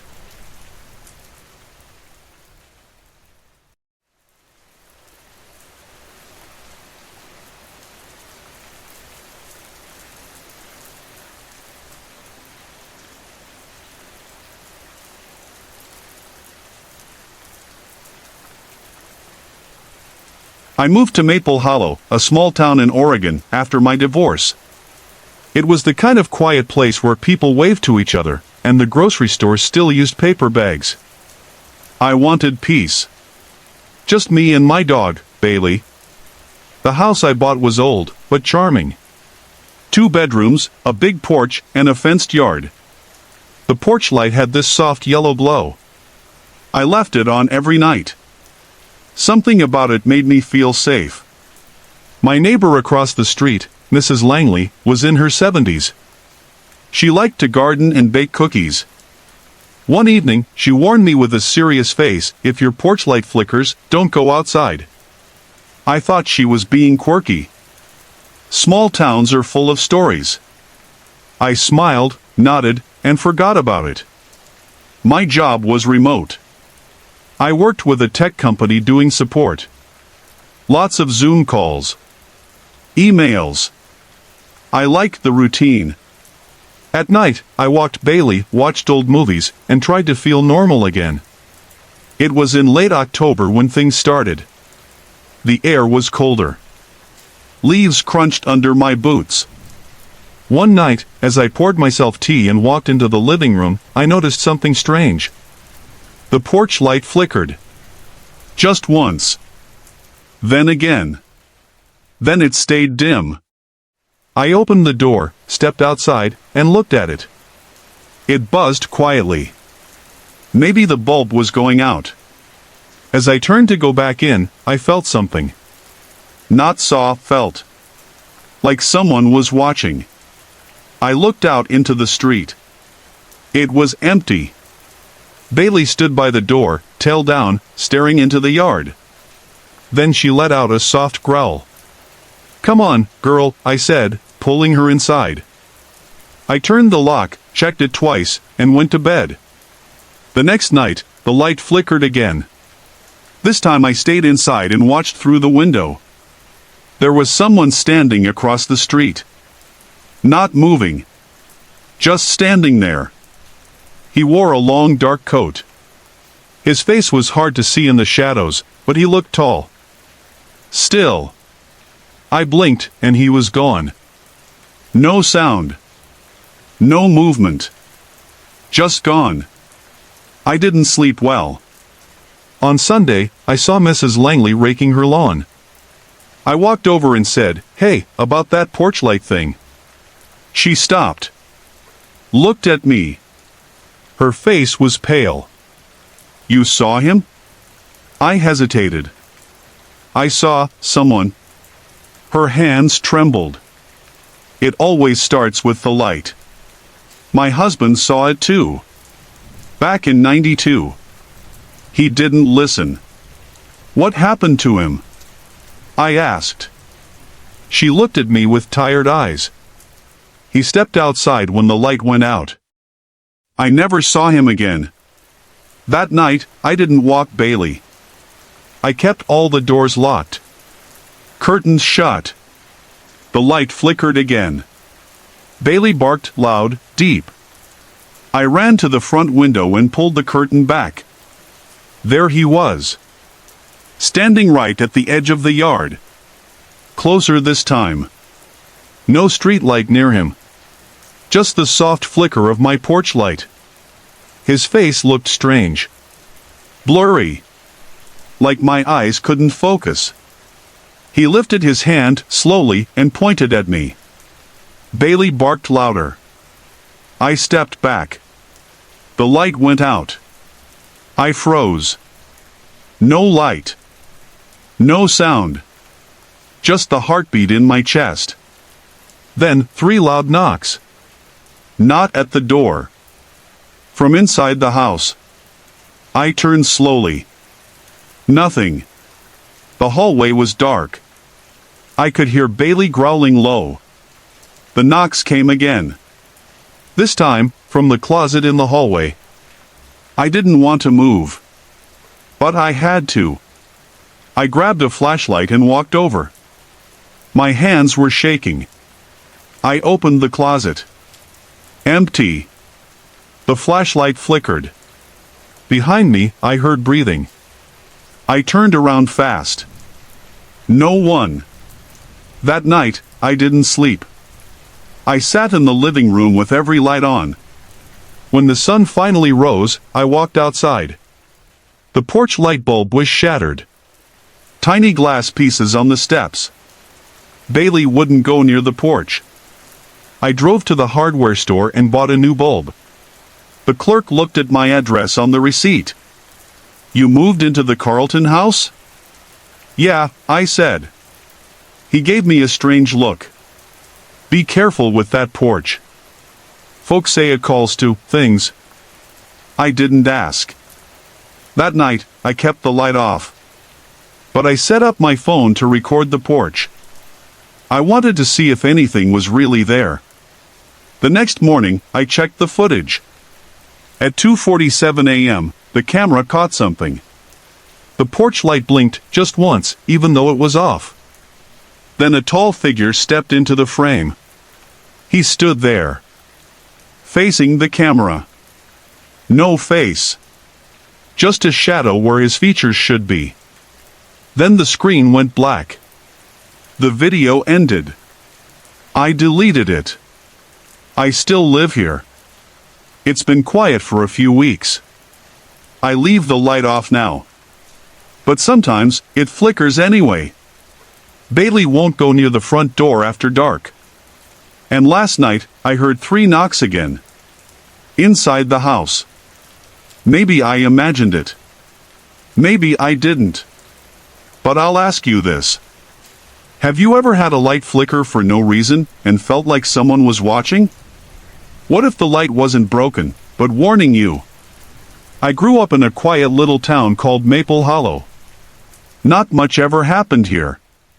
We had one diner, one gas station, and lots of trees. Fall was always my favorite. The leaves turned bright orange, the air smelled like wood smoke, and you could hear the sound of dry leaves crunching under your feet wherever you walked. It was peaceful until last October. I had just moved back into my childhood home. My mom passed away the year before, and the house sat empty for a while. I couldn't afford my apartment in the city anymore, and honestly, I missed the quiet. So I came back. The house is old.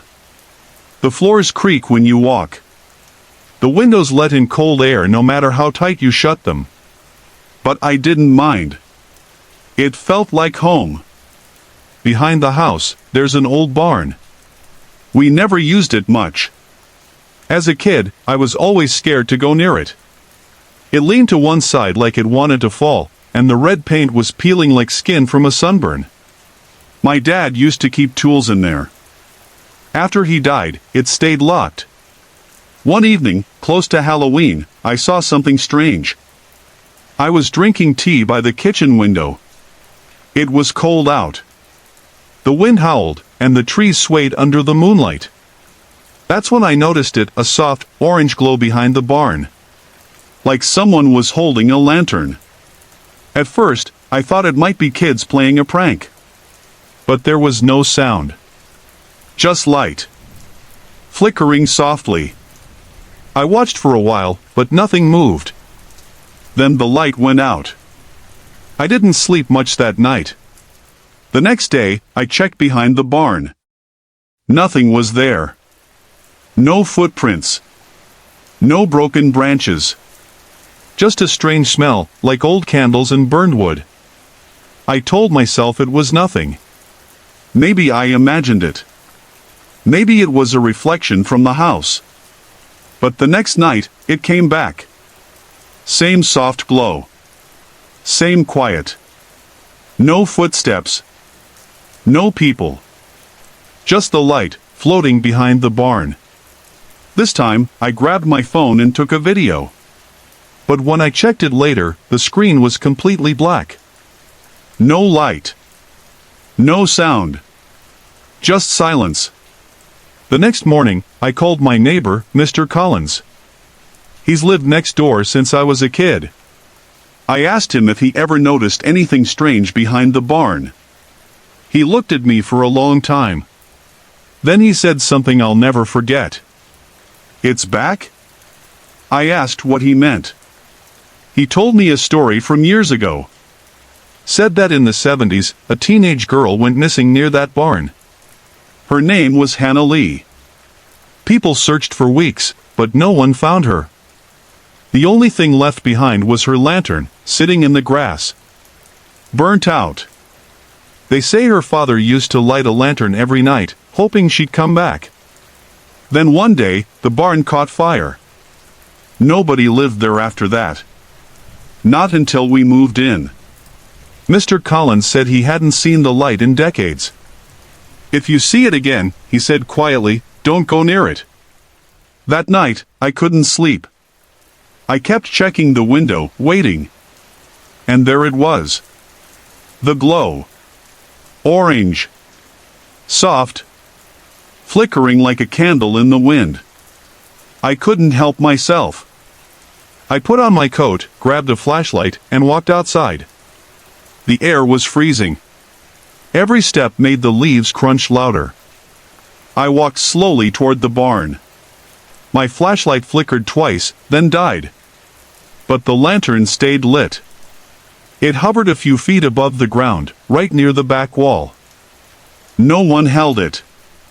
There were no shadows. No movement. Just the light. I stood still, breath caught in my throat. Then I heard it. A voice. Whispering. "I'm cold." I turned and ran. I didn't stop until I was inside, door locked, lights on. The next morning, I found a trail of wet footprints outside my back door. They were small, barefoot. And they stopped at the steps.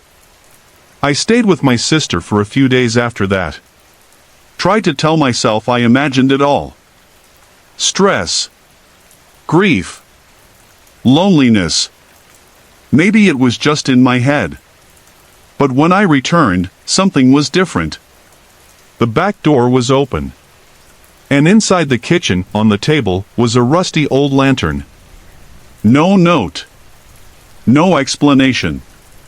Just sitting there, cold and dark. I've kept it locked in a box ever since. But sometimes, late at night, I swear I still see that glow behind the barn. And sometimes, I hear the whisper. I'm cold. I moved to Willow Street last fall. A small street in the quiet town of Maple Grove. The kind of place where people waved from porches and pumpkins sat on every doorstep in October. After my divorce, I needed a break. A reset. I found this old house listed cheap online. It had chipped paint and creaky floors, but I liked it. It felt peaceful. Safe. At least, that's what I thought. The house had 2 floors and a narrow staircase. The upstairs windows rattled when the wind blew.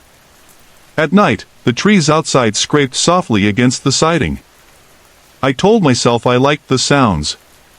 They reminded me I was alone. And being alone meant no fighting. No sadness. But then things changed. It started with small noises. A soft knock at the walls late at night. Once or twice, I heard the old landline ring, except I had never plugged one in. I figured it was the pipes, or the house settling. Then, one cold night, I woke up to a voice. It was a whisper. Faint, but close. At first, I thought it was the wind. But when I held my breath, I heard it again. Hello? I sat up in bed, heart pounding. The room was dark, the only light coming from the street lamp outside. I turned on the lamp beside my bed and checked my phone. No texts. No calls. I searched the house. Nothing. The doors were locked. Windows shut tight. I went back to bed, blaming stress and maybe the wine I had with dinner. But the whisper came again the next night. And the one after that. It was always the same. A soft, calm hello coming from somewhere nearby. Always around 3 a.m. Always followed by silence. I told myself I was imagining it. Maybe it was leftover anxiety from the breakup. Maybe I missed having someone around. I tried playing white noise to drown it out. But then, last Thursday, I found the note. It was sitting on the kitchen table when I came down for breakfast. Just a small torn paper with 2 words, "Come upstairs." I froze. I hadn't left anything there. The handwriting was strange, almost childlike. My stomach dropped. I felt cold all over. I checked the doors again. Still locked. I didn't go upstairs right away. I sat in the kitchen, staring at the paper, wondering what kind of joke this was. But I live alone. And nobody has a key. Eventually, I made myself go. Each step up the stairs creaked under my feet. I held my breath. At the top, everything looked normal. The hallway, the guest room, the attic door. Then I noticed something new. The attic door was open. It had always been shut. I never used it. Inside, it was dark. Just wooden beams and insulation. But in the center, something was hanging. A corded telephone. Just the receiver, dangling by a wire from a hook. There was no phone like that in the house. I stepped closer. The air up there was cold, much colder than the rest of the house. I didn't touch it. I just stared. Then the line clicked. And I heard it again. Hello? This time, it came from the phone. I ran. I shut the attic door and didn't open it again. That night, I stayed downstairs, wrapped in a blanket with the TV on low. I didn't sleep. I just waited. At 3 a.m., I heard the voice again. But not upstairs. This time, it came from the TV speaker. Even though the volume was low, I heard it. Hello? The screen flickered. Then turned black.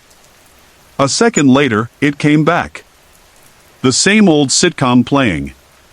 The laughter track rolled on like nothing had happened. I wanted to leave the house right then. But it was snowing hard outside. I told myself I'd go in the morning. When dawn came, I grabbed a flashlight and went back to the attic. The phone was gone. But in its place, on the floor, was a mirror. Cracked. Old. I swear it hadn't been there before. Something about it felt wrong. Not haunted in a movie way, just wrong. Like I was being watched. I brought it down, wrapped it in a sheet, and tossed it into the trash bin outside.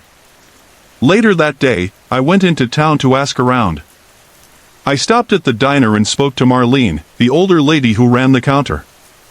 She went pale when I mentioned the house. That place on Willow, she said. That's where that boy used to live. The one who vanished. What boy? I asked. She looked at me carefully. Ethan Miller. He lived there with his mom. Said he used to hear voices in the walls. Everyone thought he was just troubled. He disappeared one winter night. They found his old phone hanging in the attic.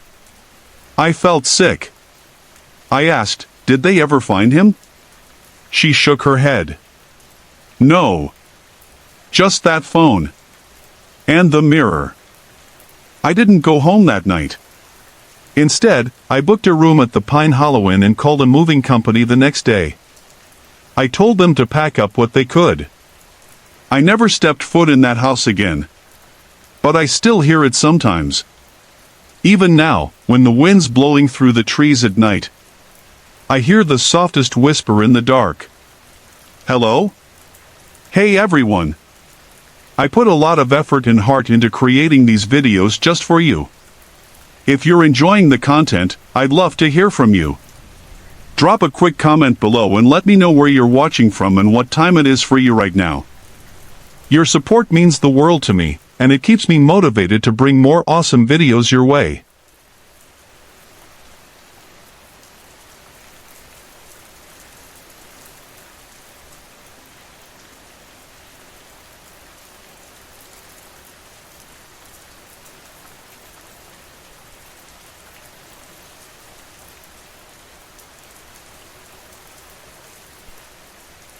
My name's Chris. I live in a small town called Elmsbrook, tucked between a thick pine forest and the river. Nothing much happens here. Quiet streets. Slow nights. The kind of place where everyone knows each other's business. I work nights as a security officer. It's not an exciting job. Mostly, I drive around town, check the closed shops, and make sure no one's doing anything stupid. But ever since my mom passed last year, I like the silence. The dark roads. The time alone. She used to tell me stories about Hollow Bridge. Said strange things happened there.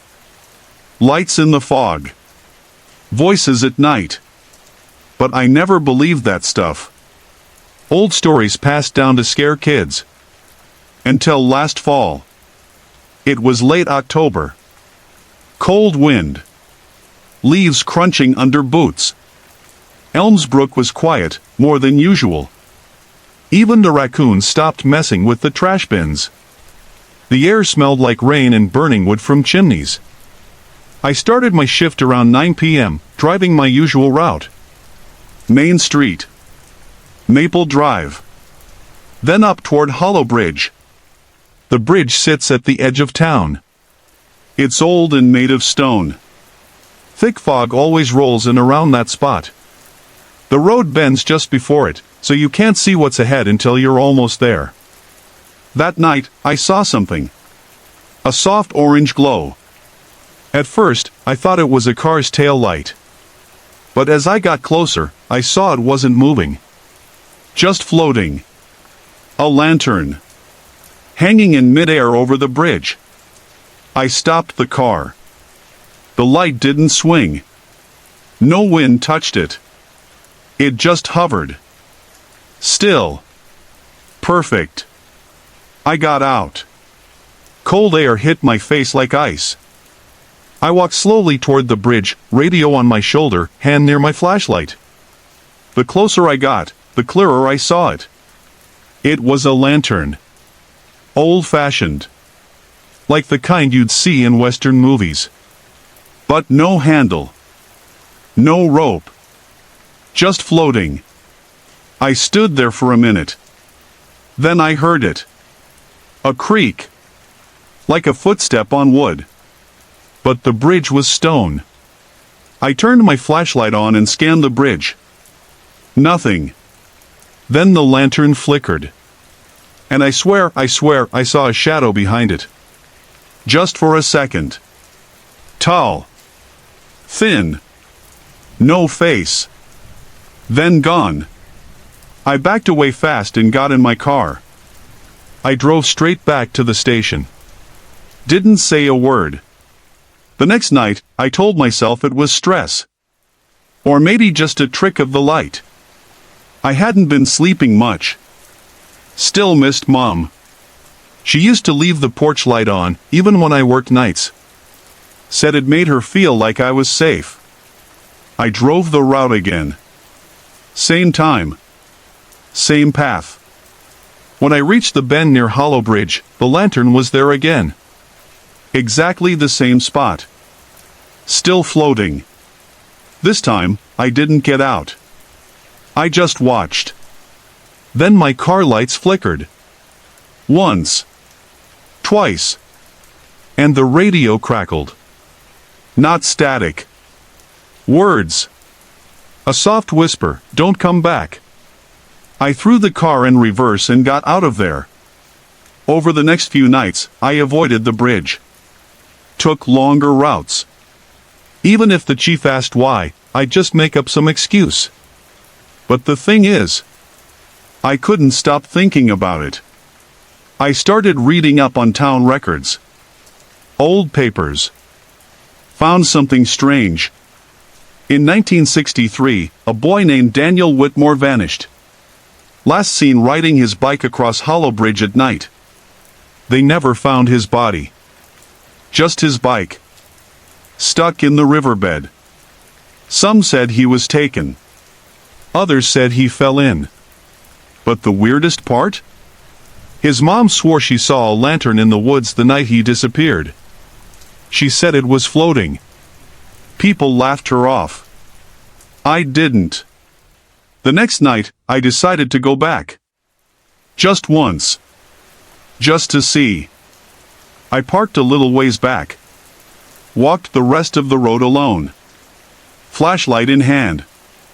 It was colder than usual. The air felt thick, like something was pressing down on me. When I reached the bridge, it was quiet. No lantern. No light. Just fog. I stood there for a while. Nothing happened. Then I whispered, "Daniel?" Just a whisper. Nothing loud. and the lantern blinked on. Not 20 feet away. And this time, there was no shadow behind it. It was in front of me. A boy. Soaking wet. Clothes stuck to his skin. Mud on his face. He didn't speak. He just pointed. Behind me. I turned. And saw nothing. When I turned back, the lantern was gone. So was the boy. I ran. Didn't stop until I was back in my car, shaking. The chief says I've been different since that night. More quiet. More tired. He doesn't know what I saw. I still do my shifts. Still drive the same roads. But I never go near that bridge. Sometimes, though, I pass by the bend. And sometimes, I see the glow. And I wonder if I'd followed the boy that night. Would I be the next one they write about? I live alone in a small house on the edge of Maple Hollow, a quiet little town in upstate New York. People here don't lock their doors until Halloween rolls around. Then, for a few weeks, things get weird. My name is Chris. I'm 38. Used to be married. My wife passed away 3 years ago in a car accident just outside town. Since then, I've stayed mostly to myself. I work the night shift as a dispatcher for the sheriff's office. The house gets real quiet when I'm off duty. Too quiet sometimes. It was late October. Windy, gray days. The kind where leaves dance across the streets like they're alive. I had just finished dinner and was sitting by the living room window, sipping tea. There's an old streetlight outside, buzzes sometimes, flickers a lot. But that night, it was steady. I was scrolling through social media, mindlessly thumbing past photos of people in costumes, when I saw something in the corner of my eye. Movement. I turned toward the window. There was a figure standing under the streetlight.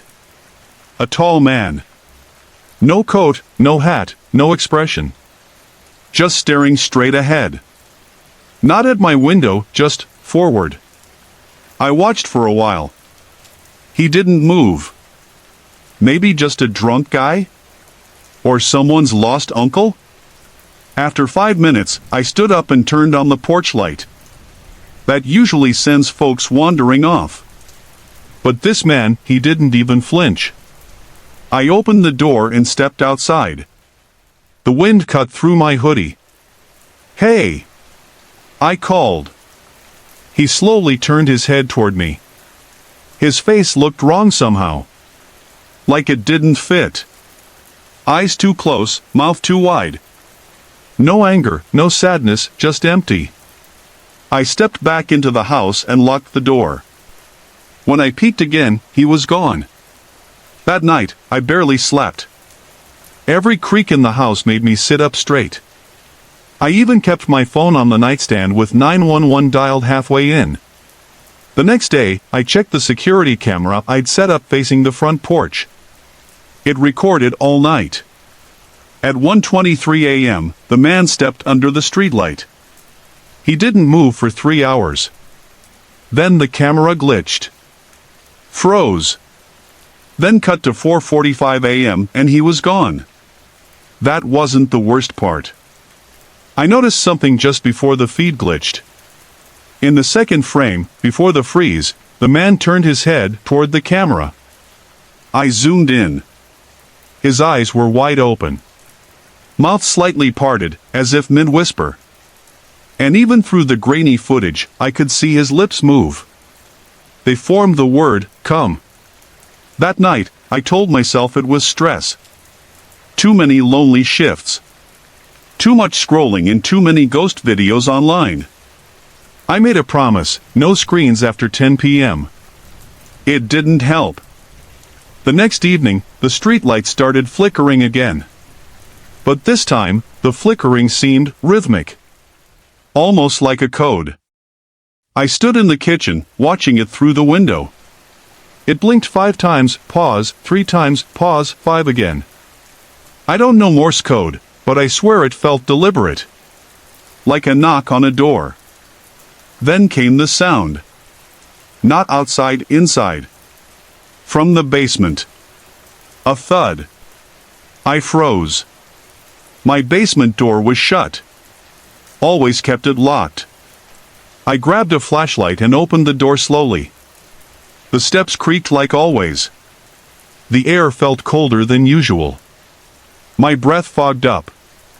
There was no one down there. But on the floor, in the dust, was a single handprint. Small. Like a child's. I don't have kids. I didn't sleep that night either. Just stayed up, lights on, shotgun nearby. Around 2 a.m., the doorbell rang. Once. I didn't answer. It rang again. Then stopped. I looked through the peephole. No one was there. But under the streetlight, he had returned. Same man. Same blank face. Only this time, he was holding something. A child's drawing. I couldn't see the image, but I knew it was one. My heart thudded in my chest. I turned away from the door and whispered to myself, "He's not real. He's not real." But when I turned back, the drawing was tucked into my doorframe. I waited until sunrise to grab it. It was drawn in crayon. Red and black lines. A picture of a tall man standing under a streetlight, looking into a window. My window. The figure's face had no eyes. Only a wide red smile. I called the sheriff that morning. Told him everything. He looked at me like I needed rest, maybe some time off. Probably some Halloween prank, he said. I didn't argue. Just nodded. That was 2 nights ago. Last night, the streetlight outside my window stayed off. Completely dead. No flicker. No buzz. Nothing. And I still don't know which is worse. When it's on. Or when it's not. I live in a small town called Maple Hollow. Fewer than 1,000 people. We know each other's names, dogs, and what kind of pie we like at the diner. I work as a night officer here. Nothing big, mostly kids sneaking out, or the occasional call about raccoons tipping trash cans. But that night was different. It started like any other shift. Cold air, quiet streets, the smell of wet leaves sticking to my boots. Fall was heavy this year. The trees were bare, and the wind never stopped. A storm was coming, but slow. You could feel it in your chest. I was driving along Ridgeview Road when I saw the porch light at 23 Forest Lane flicker. That house had been empty since the Jennings family moved out 10 years ago. I remember because they left after their daughter vanished. Just disappeared. No signs. No clues. The light blinked once. Then again. Then off. I slowed down. Maybe it was a wiring issue. Maybe a bird hit the sensor.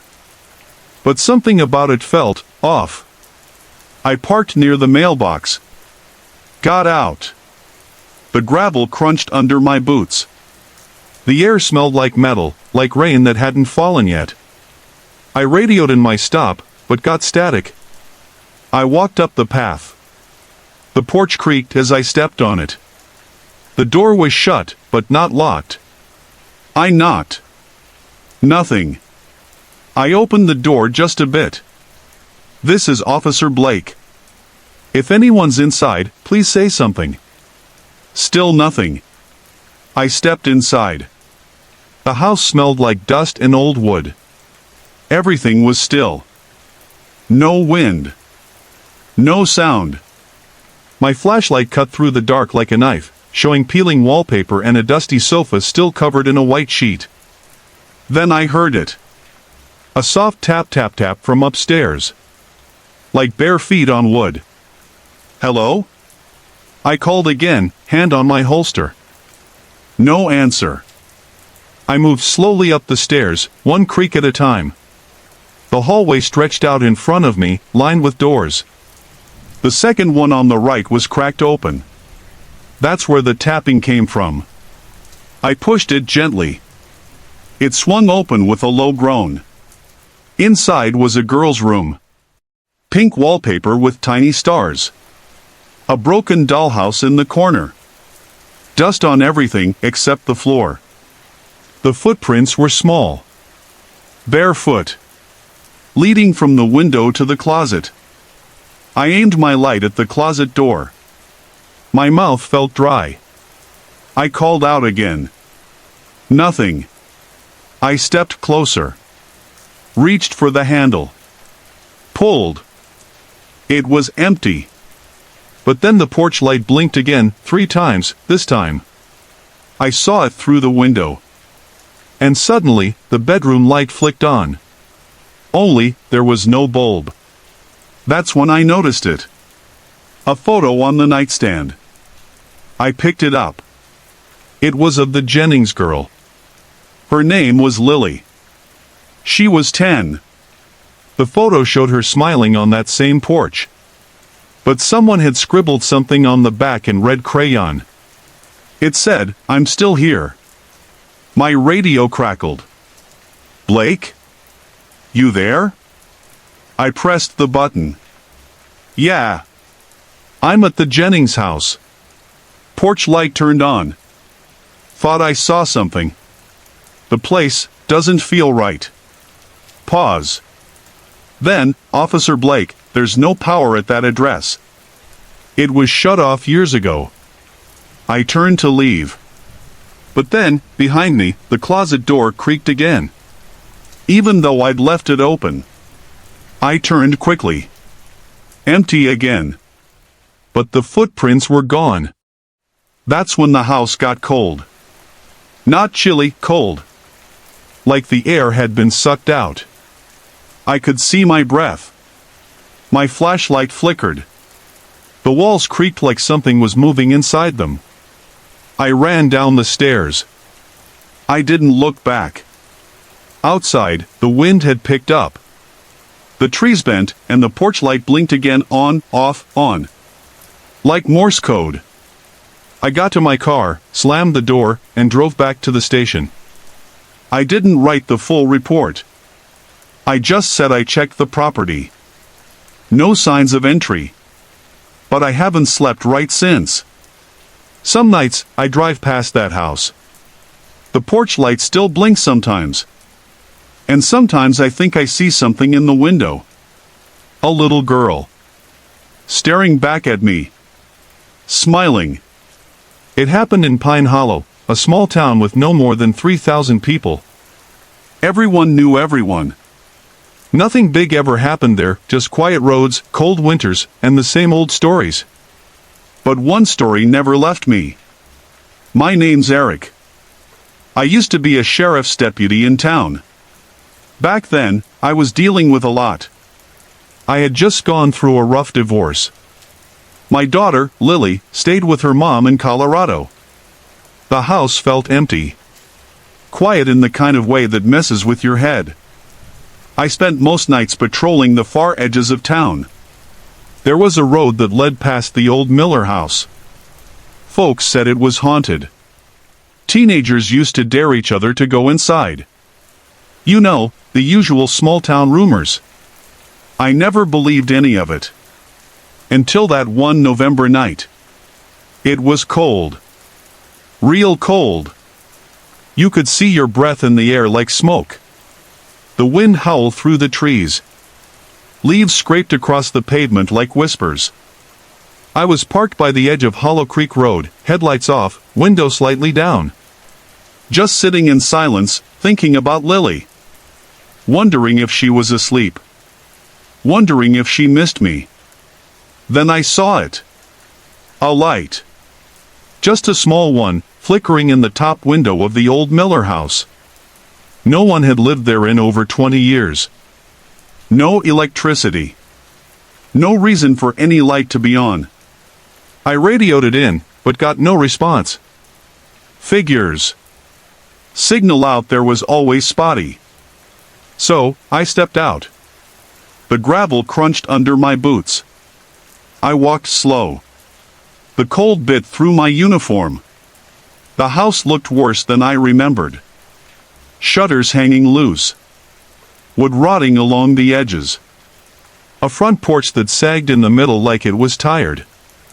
Still, the light flickered. I stepped inside. The door groaned as I pushed it open. It smelled like mold, dust, and something older, like time itself had rotted. My flashlight cut through the dark and thin, shaking beams. The house creaked with every step. Old furniture lay broken and scattered. A family photo hung crooked on the wall, glass cracked, faces faded. I climbed the stairs slowly. The light was coming from the far room upstairs, the one that used to be a nursery. The door was slightly open. I pushed it. The room was lit by an old lamp sitting on the floor. Not plugged into anything. Just glowing. And next to it was a baby monitor. Not a modern one, an old one. The kind with static. I could hear faint crackling. Then, a voice. "Daddy?" I froze. It was Lily's voice. Soft. Sad. Just one word. "Daddy?" I dropped to my knees. My heart was pounding. I picked up the monitor. "Lily?" I whispered. Nothing. Then the lamp turned off by itself. Pitch black. I turned on my flashlight again, panicking, scanning the room. It was empty. I stood up quickly and backed out of the room. My breathing was loud. I kept looking behind me, every second feeling like something was there, just out of sight. Back downstairs, I tried my radio again. Static. Then a whisper. "Come back." A man's voice this time. Low. Cold.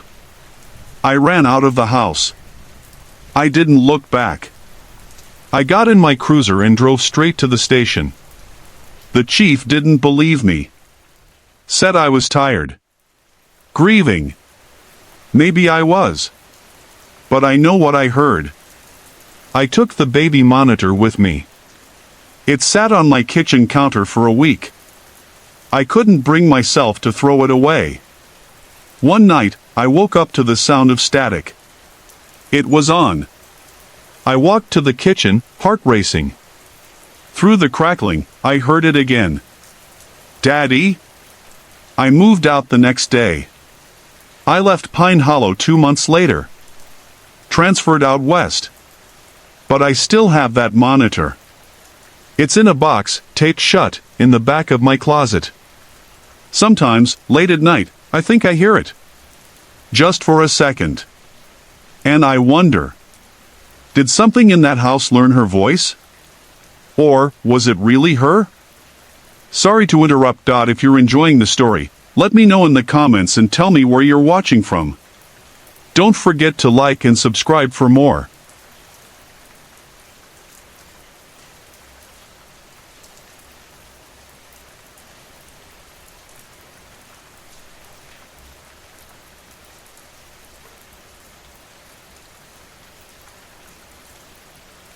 I moved to Sycamore Lane 3 months after my wife died. We used to talk about getting out of the city and finding a quieter life. But she passed before we could. I found a small house in Maple Hollow, a tiny town in upstate New York. Cold, quiet, and surrounded by pine trees. The house was old. Real old. The kind where the floorboards creak if you breathe too loud. But it had a front porch, a little fireplace, and no neighbors for at least a mile. It felt like what I needed. The locals were kind. Most were older. I introduced myself as Chris, the quiet guy from Chicago. I didn't tell them much more. I didn't want to. A few weeks in, I started walking at night. It helped clear my head. The nights in Maple Hollow were different, dark, yes, but peaceful. You could hear owls. Sometimes, just wind blowing through dead leaves. One night, after an early November storm, I went for a walk. The air was cold and smelled like wet dirt. The wind had knocked branches all over the road. I had my flashlight with me, just in case. About half a mile down the lane, I noticed something I hadn't seen before. It was an old metal call box, mounted on a crooked wooden post, just standing there near the edge of the trees. I'd walked that path dozens of times. It was never there. The metal was rusty, the speaker cracked. But the button still looked clean. I stared at it for a while. Then, out of curiosity, I pressed the button. Static. Then a voice. Very faint. Almost like a whisper. Hello? I stepped back. The voice repeated. Hello? I didn't say anything. Just stared. Then it said, Chris? My blood turned to ice. No one in town knew me like that. I hadn't given out my full name. I hadn't even told people where I was living exactly. I walked away quickly. I kept looking back. But the woods were still. Only the soft sound of wind brushing through the branches. I didn't sleep much that night. The next day, I asked at the general store if anyone knew about the old call box down Sycamore Lane. The clerk, an older man named George, looked confused. There ain't any call boxes out there, he said. Those things were taken down years ago. Power lines don't even reach that far anymore. He seemed serious. So I nodded and didn't press. That night, I didn't go out. I stayed in and kept the porch light on. The wind howled. I heard creaks I hadn't noticed before. A soft tapping, maybe from the attic. The next night, though, I couldn't help it. I went back. I had to know if I imagined it. The call box was still there. This time, I didn't press the button. I just stared. And it rang. A sharp, sudden buzz like an old rotary phone. I almost dropped my flashlight. Then the voice came again. Chris, why didn't you come last night? I couldn't speak. It sounded like her. Like my wife. But it wasn't right. It was her voice, but slower. Cold. As if someone was mimicking her. Chris, it whispered again, you left me. I turned and ran. Full sprint back to the house. Inside, I locked every door and shut every curtain. I didn't walk the next night. Or the next. I kept to myself. Kept the lights on. I even thought about leaving town. But then, the box came to me. I woke up one night to a sound outside. Buzzing. Not loud, but constant. I looked out the window. There, at the end of my driveway, stood the same metal box. Still mounted to that same crooked post. The light above it flickered. I couldn't move.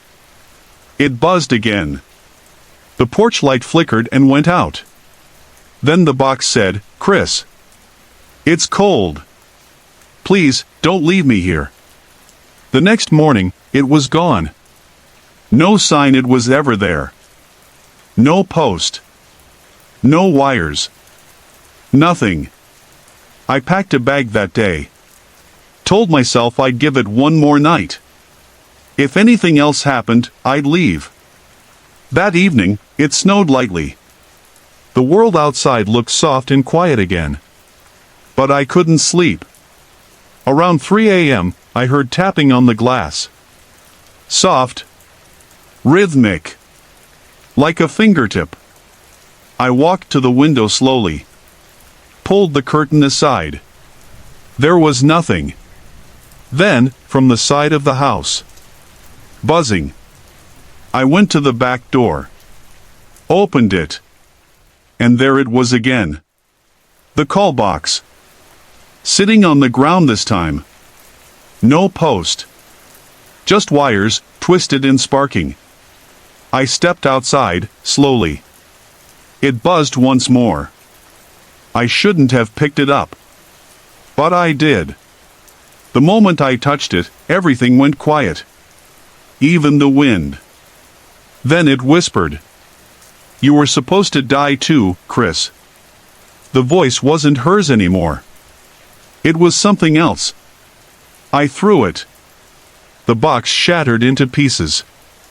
That night, I drove straight through until sunrise. I never went back. I've looked online. I've searched forums and ghost blogs. Nobody's ever heard of a callbox haunting. But I wonder sometimes. What if someone else picks up? What if it rings again? The name's Jake. I grew up in Maple Hollow, a quiet little place with foggy roads, wooden fences, and old pickup trucks parked in every driveway. Folks around here don't like change. They don't lock their doors. And they certainly don't talk much about strange things. But there's one story that never left me. It was a cold autumn night, 2 weeks before Halloween. The air smelled like burning leaves and wet soil. I had just finished my shift with the local sheriff's department. I wasn't an officer, just part-time dispatch, but I knew the radio well and could tell when something felt off. That night, we got a call from an old woman who lived alone on the edge of town. Her voice shook as she spoke. "There's someone walking through the cornfield behind my house. But there's no footsteps. Just a light." I asked her what kind of light. "Like a lantern," she said. "But it's floating. And it's humming." Now, Maple Hollow has a lot of stories. Kids say the fields are haunted. Old folks talk about a man who vanished back in '62, last seen near those same fields. But I never gave much thought to any of it. Until that call.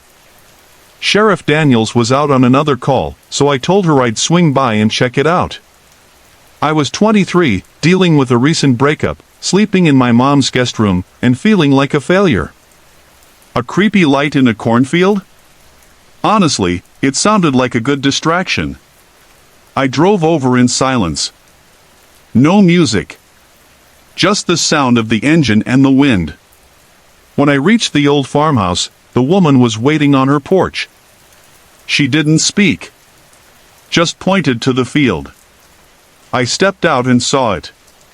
A soft, white light glowing about 20 feet in. Not bright like a flashlight. More like moonlight trapped in a jar. It swayed gently, like someone was holding it and walking slowly between the rows. But there were no footsteps. No sound. No wind in the corn. "Stay here," I told her. I grabbed the flashlight from my truck and started toward the field. Every step made a soft crunch on the dry leaves. The light stayed ahead, always just out of reach. I called out. "Hey! This is private property. You need to leave." No answer. Just that hum she'd mentioned. Low, steady, and strange. It felt like it was under my skin. I moved deeper. The cornstalks closed in around me. My flashlight flickered. Once. Twice. Then it died. The glowing light ahead blinked out too. I stood there, surrounded by silence and tall shadows, trying not to panic. Then, I heard it. A whisper. So close, I thought it was in my ear. "Why did you leave her?" I froze. The voice wasn't loud. It wasn't angry. But it knew. It knew about Emily. The girl I left last winter. The girl I still dreamed about. My hands shook. I turned around, trying to retrace my steps. But the corn was thick, and every direction looked the same. That's when the humming started again, right behind me. I spun around. The light was back. But now, it wasn't floating. It was in the chest of a man. He stood tall, face hidden by shadows, his chest glowing like a lantern had been buried inside him. The light pulsed, beating like a heart. I couldn't move. He stepped closer. She waited for you, he whispered. And you never came. I turned and ran. I don't know how long I ran. The corn never seemed to end. The light behind me never dimmed. I stumbled out of the field gasping, face scratched, knees bloody. The old woman was gone. My truck was still there. I jumped in and didn't stop driving until I got back to the station. I never told Sheriff Daniels what really happened. Just said there was no one there. Probably a prank. But that night? That man? The light? It wasn't a prank. A few weeks later, I quit the department. Moved in with my brother in another state. Tried to forget. But sometimes, when the room is quiet, I hear the hum. And in my dreams, I see the field. The light. The man. I've read stories since then. About will-o'-the-wisps, phantom lanterns, and spirits that wander fields at night, searching for the people who let others down. And I wonder, was it really just a ghost? Or was it something sent to remind me of what I lost? What do you think? Have you ever seen a light in the dark that didn't belong? My name is Lauren. I live in a quiet town called Pine Hollow. It's the kind of place where everyone waves hello, even if they don't know your name. The streets are lined with tall oak trees. We get fog in the fall, thick and slow like it's crawling through the town. Last October, my husband Chris passed away. A sudden heart attack. He was only 36. Ever since, the house has felt too big. Too quiet. I stayed busy during the day. But the nights were long and lonely. I still slept on my side of the bed. I still made coffee for 2 in the mornings. People said grief comes in waves. But in Pine Hollow, it came with something else. It started on a Wednesday. I had just finished doing the dishes and sat on the couch, watching old TV reruns. The wind outside was picking up. Leaves scraped across the porch. Then I saw it, the porch light flickered once, then twice, and went out. I figured it was just the wind or maybe a bad bulb. I got up, wrapped myself in my robe, and stepped out with a flashlight. It was cold. I could see my breath. The porch boards creaked under my feet. I unscrewed the bulb, replaced it with a spare from the kitchen drawer, and went back inside. That night, I had trouble sleeping. I kept hearing small sounds. Taps on the windows. Something brushing against the front steps. I told myself it was just the wind. Maybe a raccoon. The next night, the porch light flickered again. This time it blinked on and off 5 times. I counted. 1, 2, 3, 4, 5. Then it stopped. I felt a strange pressure in my chest. I didn't know why, but it felt intentional. Like someone was signaling. I told myself I was just tired. But the next day, things got worse. When I came home from the grocery store, the porch light was already on. I never leave it on during the day. I checked the switch. It was still flipped to off. I stood there for a minute, staring at the bulb. The air was still. Too still. No birds. No breeze. Just me and that silent porch. That night, I dreamed of Chris. In the dream, he was standing at the edge of the woods behind our house. He looked sad. His mouth was moving, but I couldn't hear anything. I woke up sweating. And the porch light was on again. By now, I was afraid to go near it. I called a local electrician named Mike. He'd fixed our ceiling fan the year before. He came over the next morning, climbed up on the ladder, checked the wiring. "Everything looks fine," he said. "You sure this isn't a power surge?" I shook my head. It only happens at night. And always in the same pattern. He replaced the fixture anyway. try this. If it still acts up, let me know." I thanked him. He drove off. I stood on the porch and watched his truck disappear into the fog. That night, it happened again. But this time, there was more. I was sitting on the couch, just like before, trying to read. The light blinked once. I didn't move. It blinked again. My chest tightened. Then I heard a knock. Not on the door. On the glass. The front window. It was soft. Barely there. Like fingertips. I froze. The knock came again. This time slower. Tap, tap, tap. I stood, heart pounding, and walked to the front door. The porch light was glowing steady now. But through the curtain, I could see a shadow. Just standing there. Not moving. Not saying anything. Just watching. I didn't open the door. I backed away. I grabbed my phone and called the sheriff's office. Deputy Matt showed up 10 minutes later. He walked the perimeter of the house, checked the woods. Nothing. No footprints, he said. But it's foggy. Might have disappeared. I told him about the light. The pattern. The dream. He didn't laugh. He didn't roll his eyes. He just nodded. "You're not the only one," he said quietly. "A few folks on the other side of town have reported strange lights. Same flickering. Same times." He looked over his shoulder at the porch. "We think someone's been moving through the woods. Watching houses. Could be nothing. Could be someone playing games." He gave me his number and told me to call if anything else happened. That night, I slept with the bedroom door locked. The flashlight on the nightstand. At 2:13 a.m., I woke up to a cold draft. The porch light blinked on. Once. Twice. 3 times. I didn't go look. I stayed in bed, frozen. Then I heard it. A whisper. It came from the hallway. "Lauren." Soft.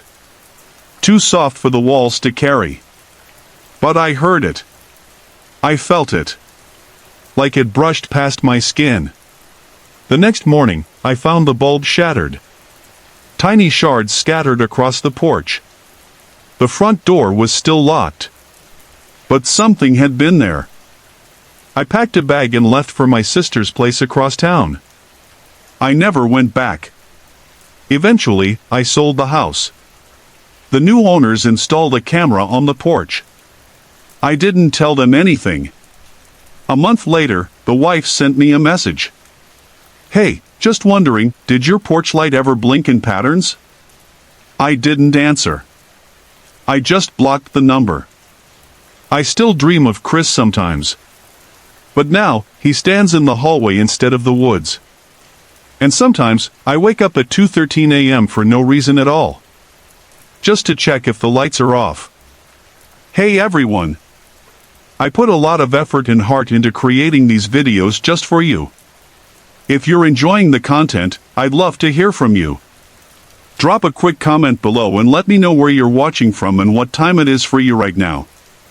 Your support means the world to me, and it keeps me motivated to bring more awesome videos your way.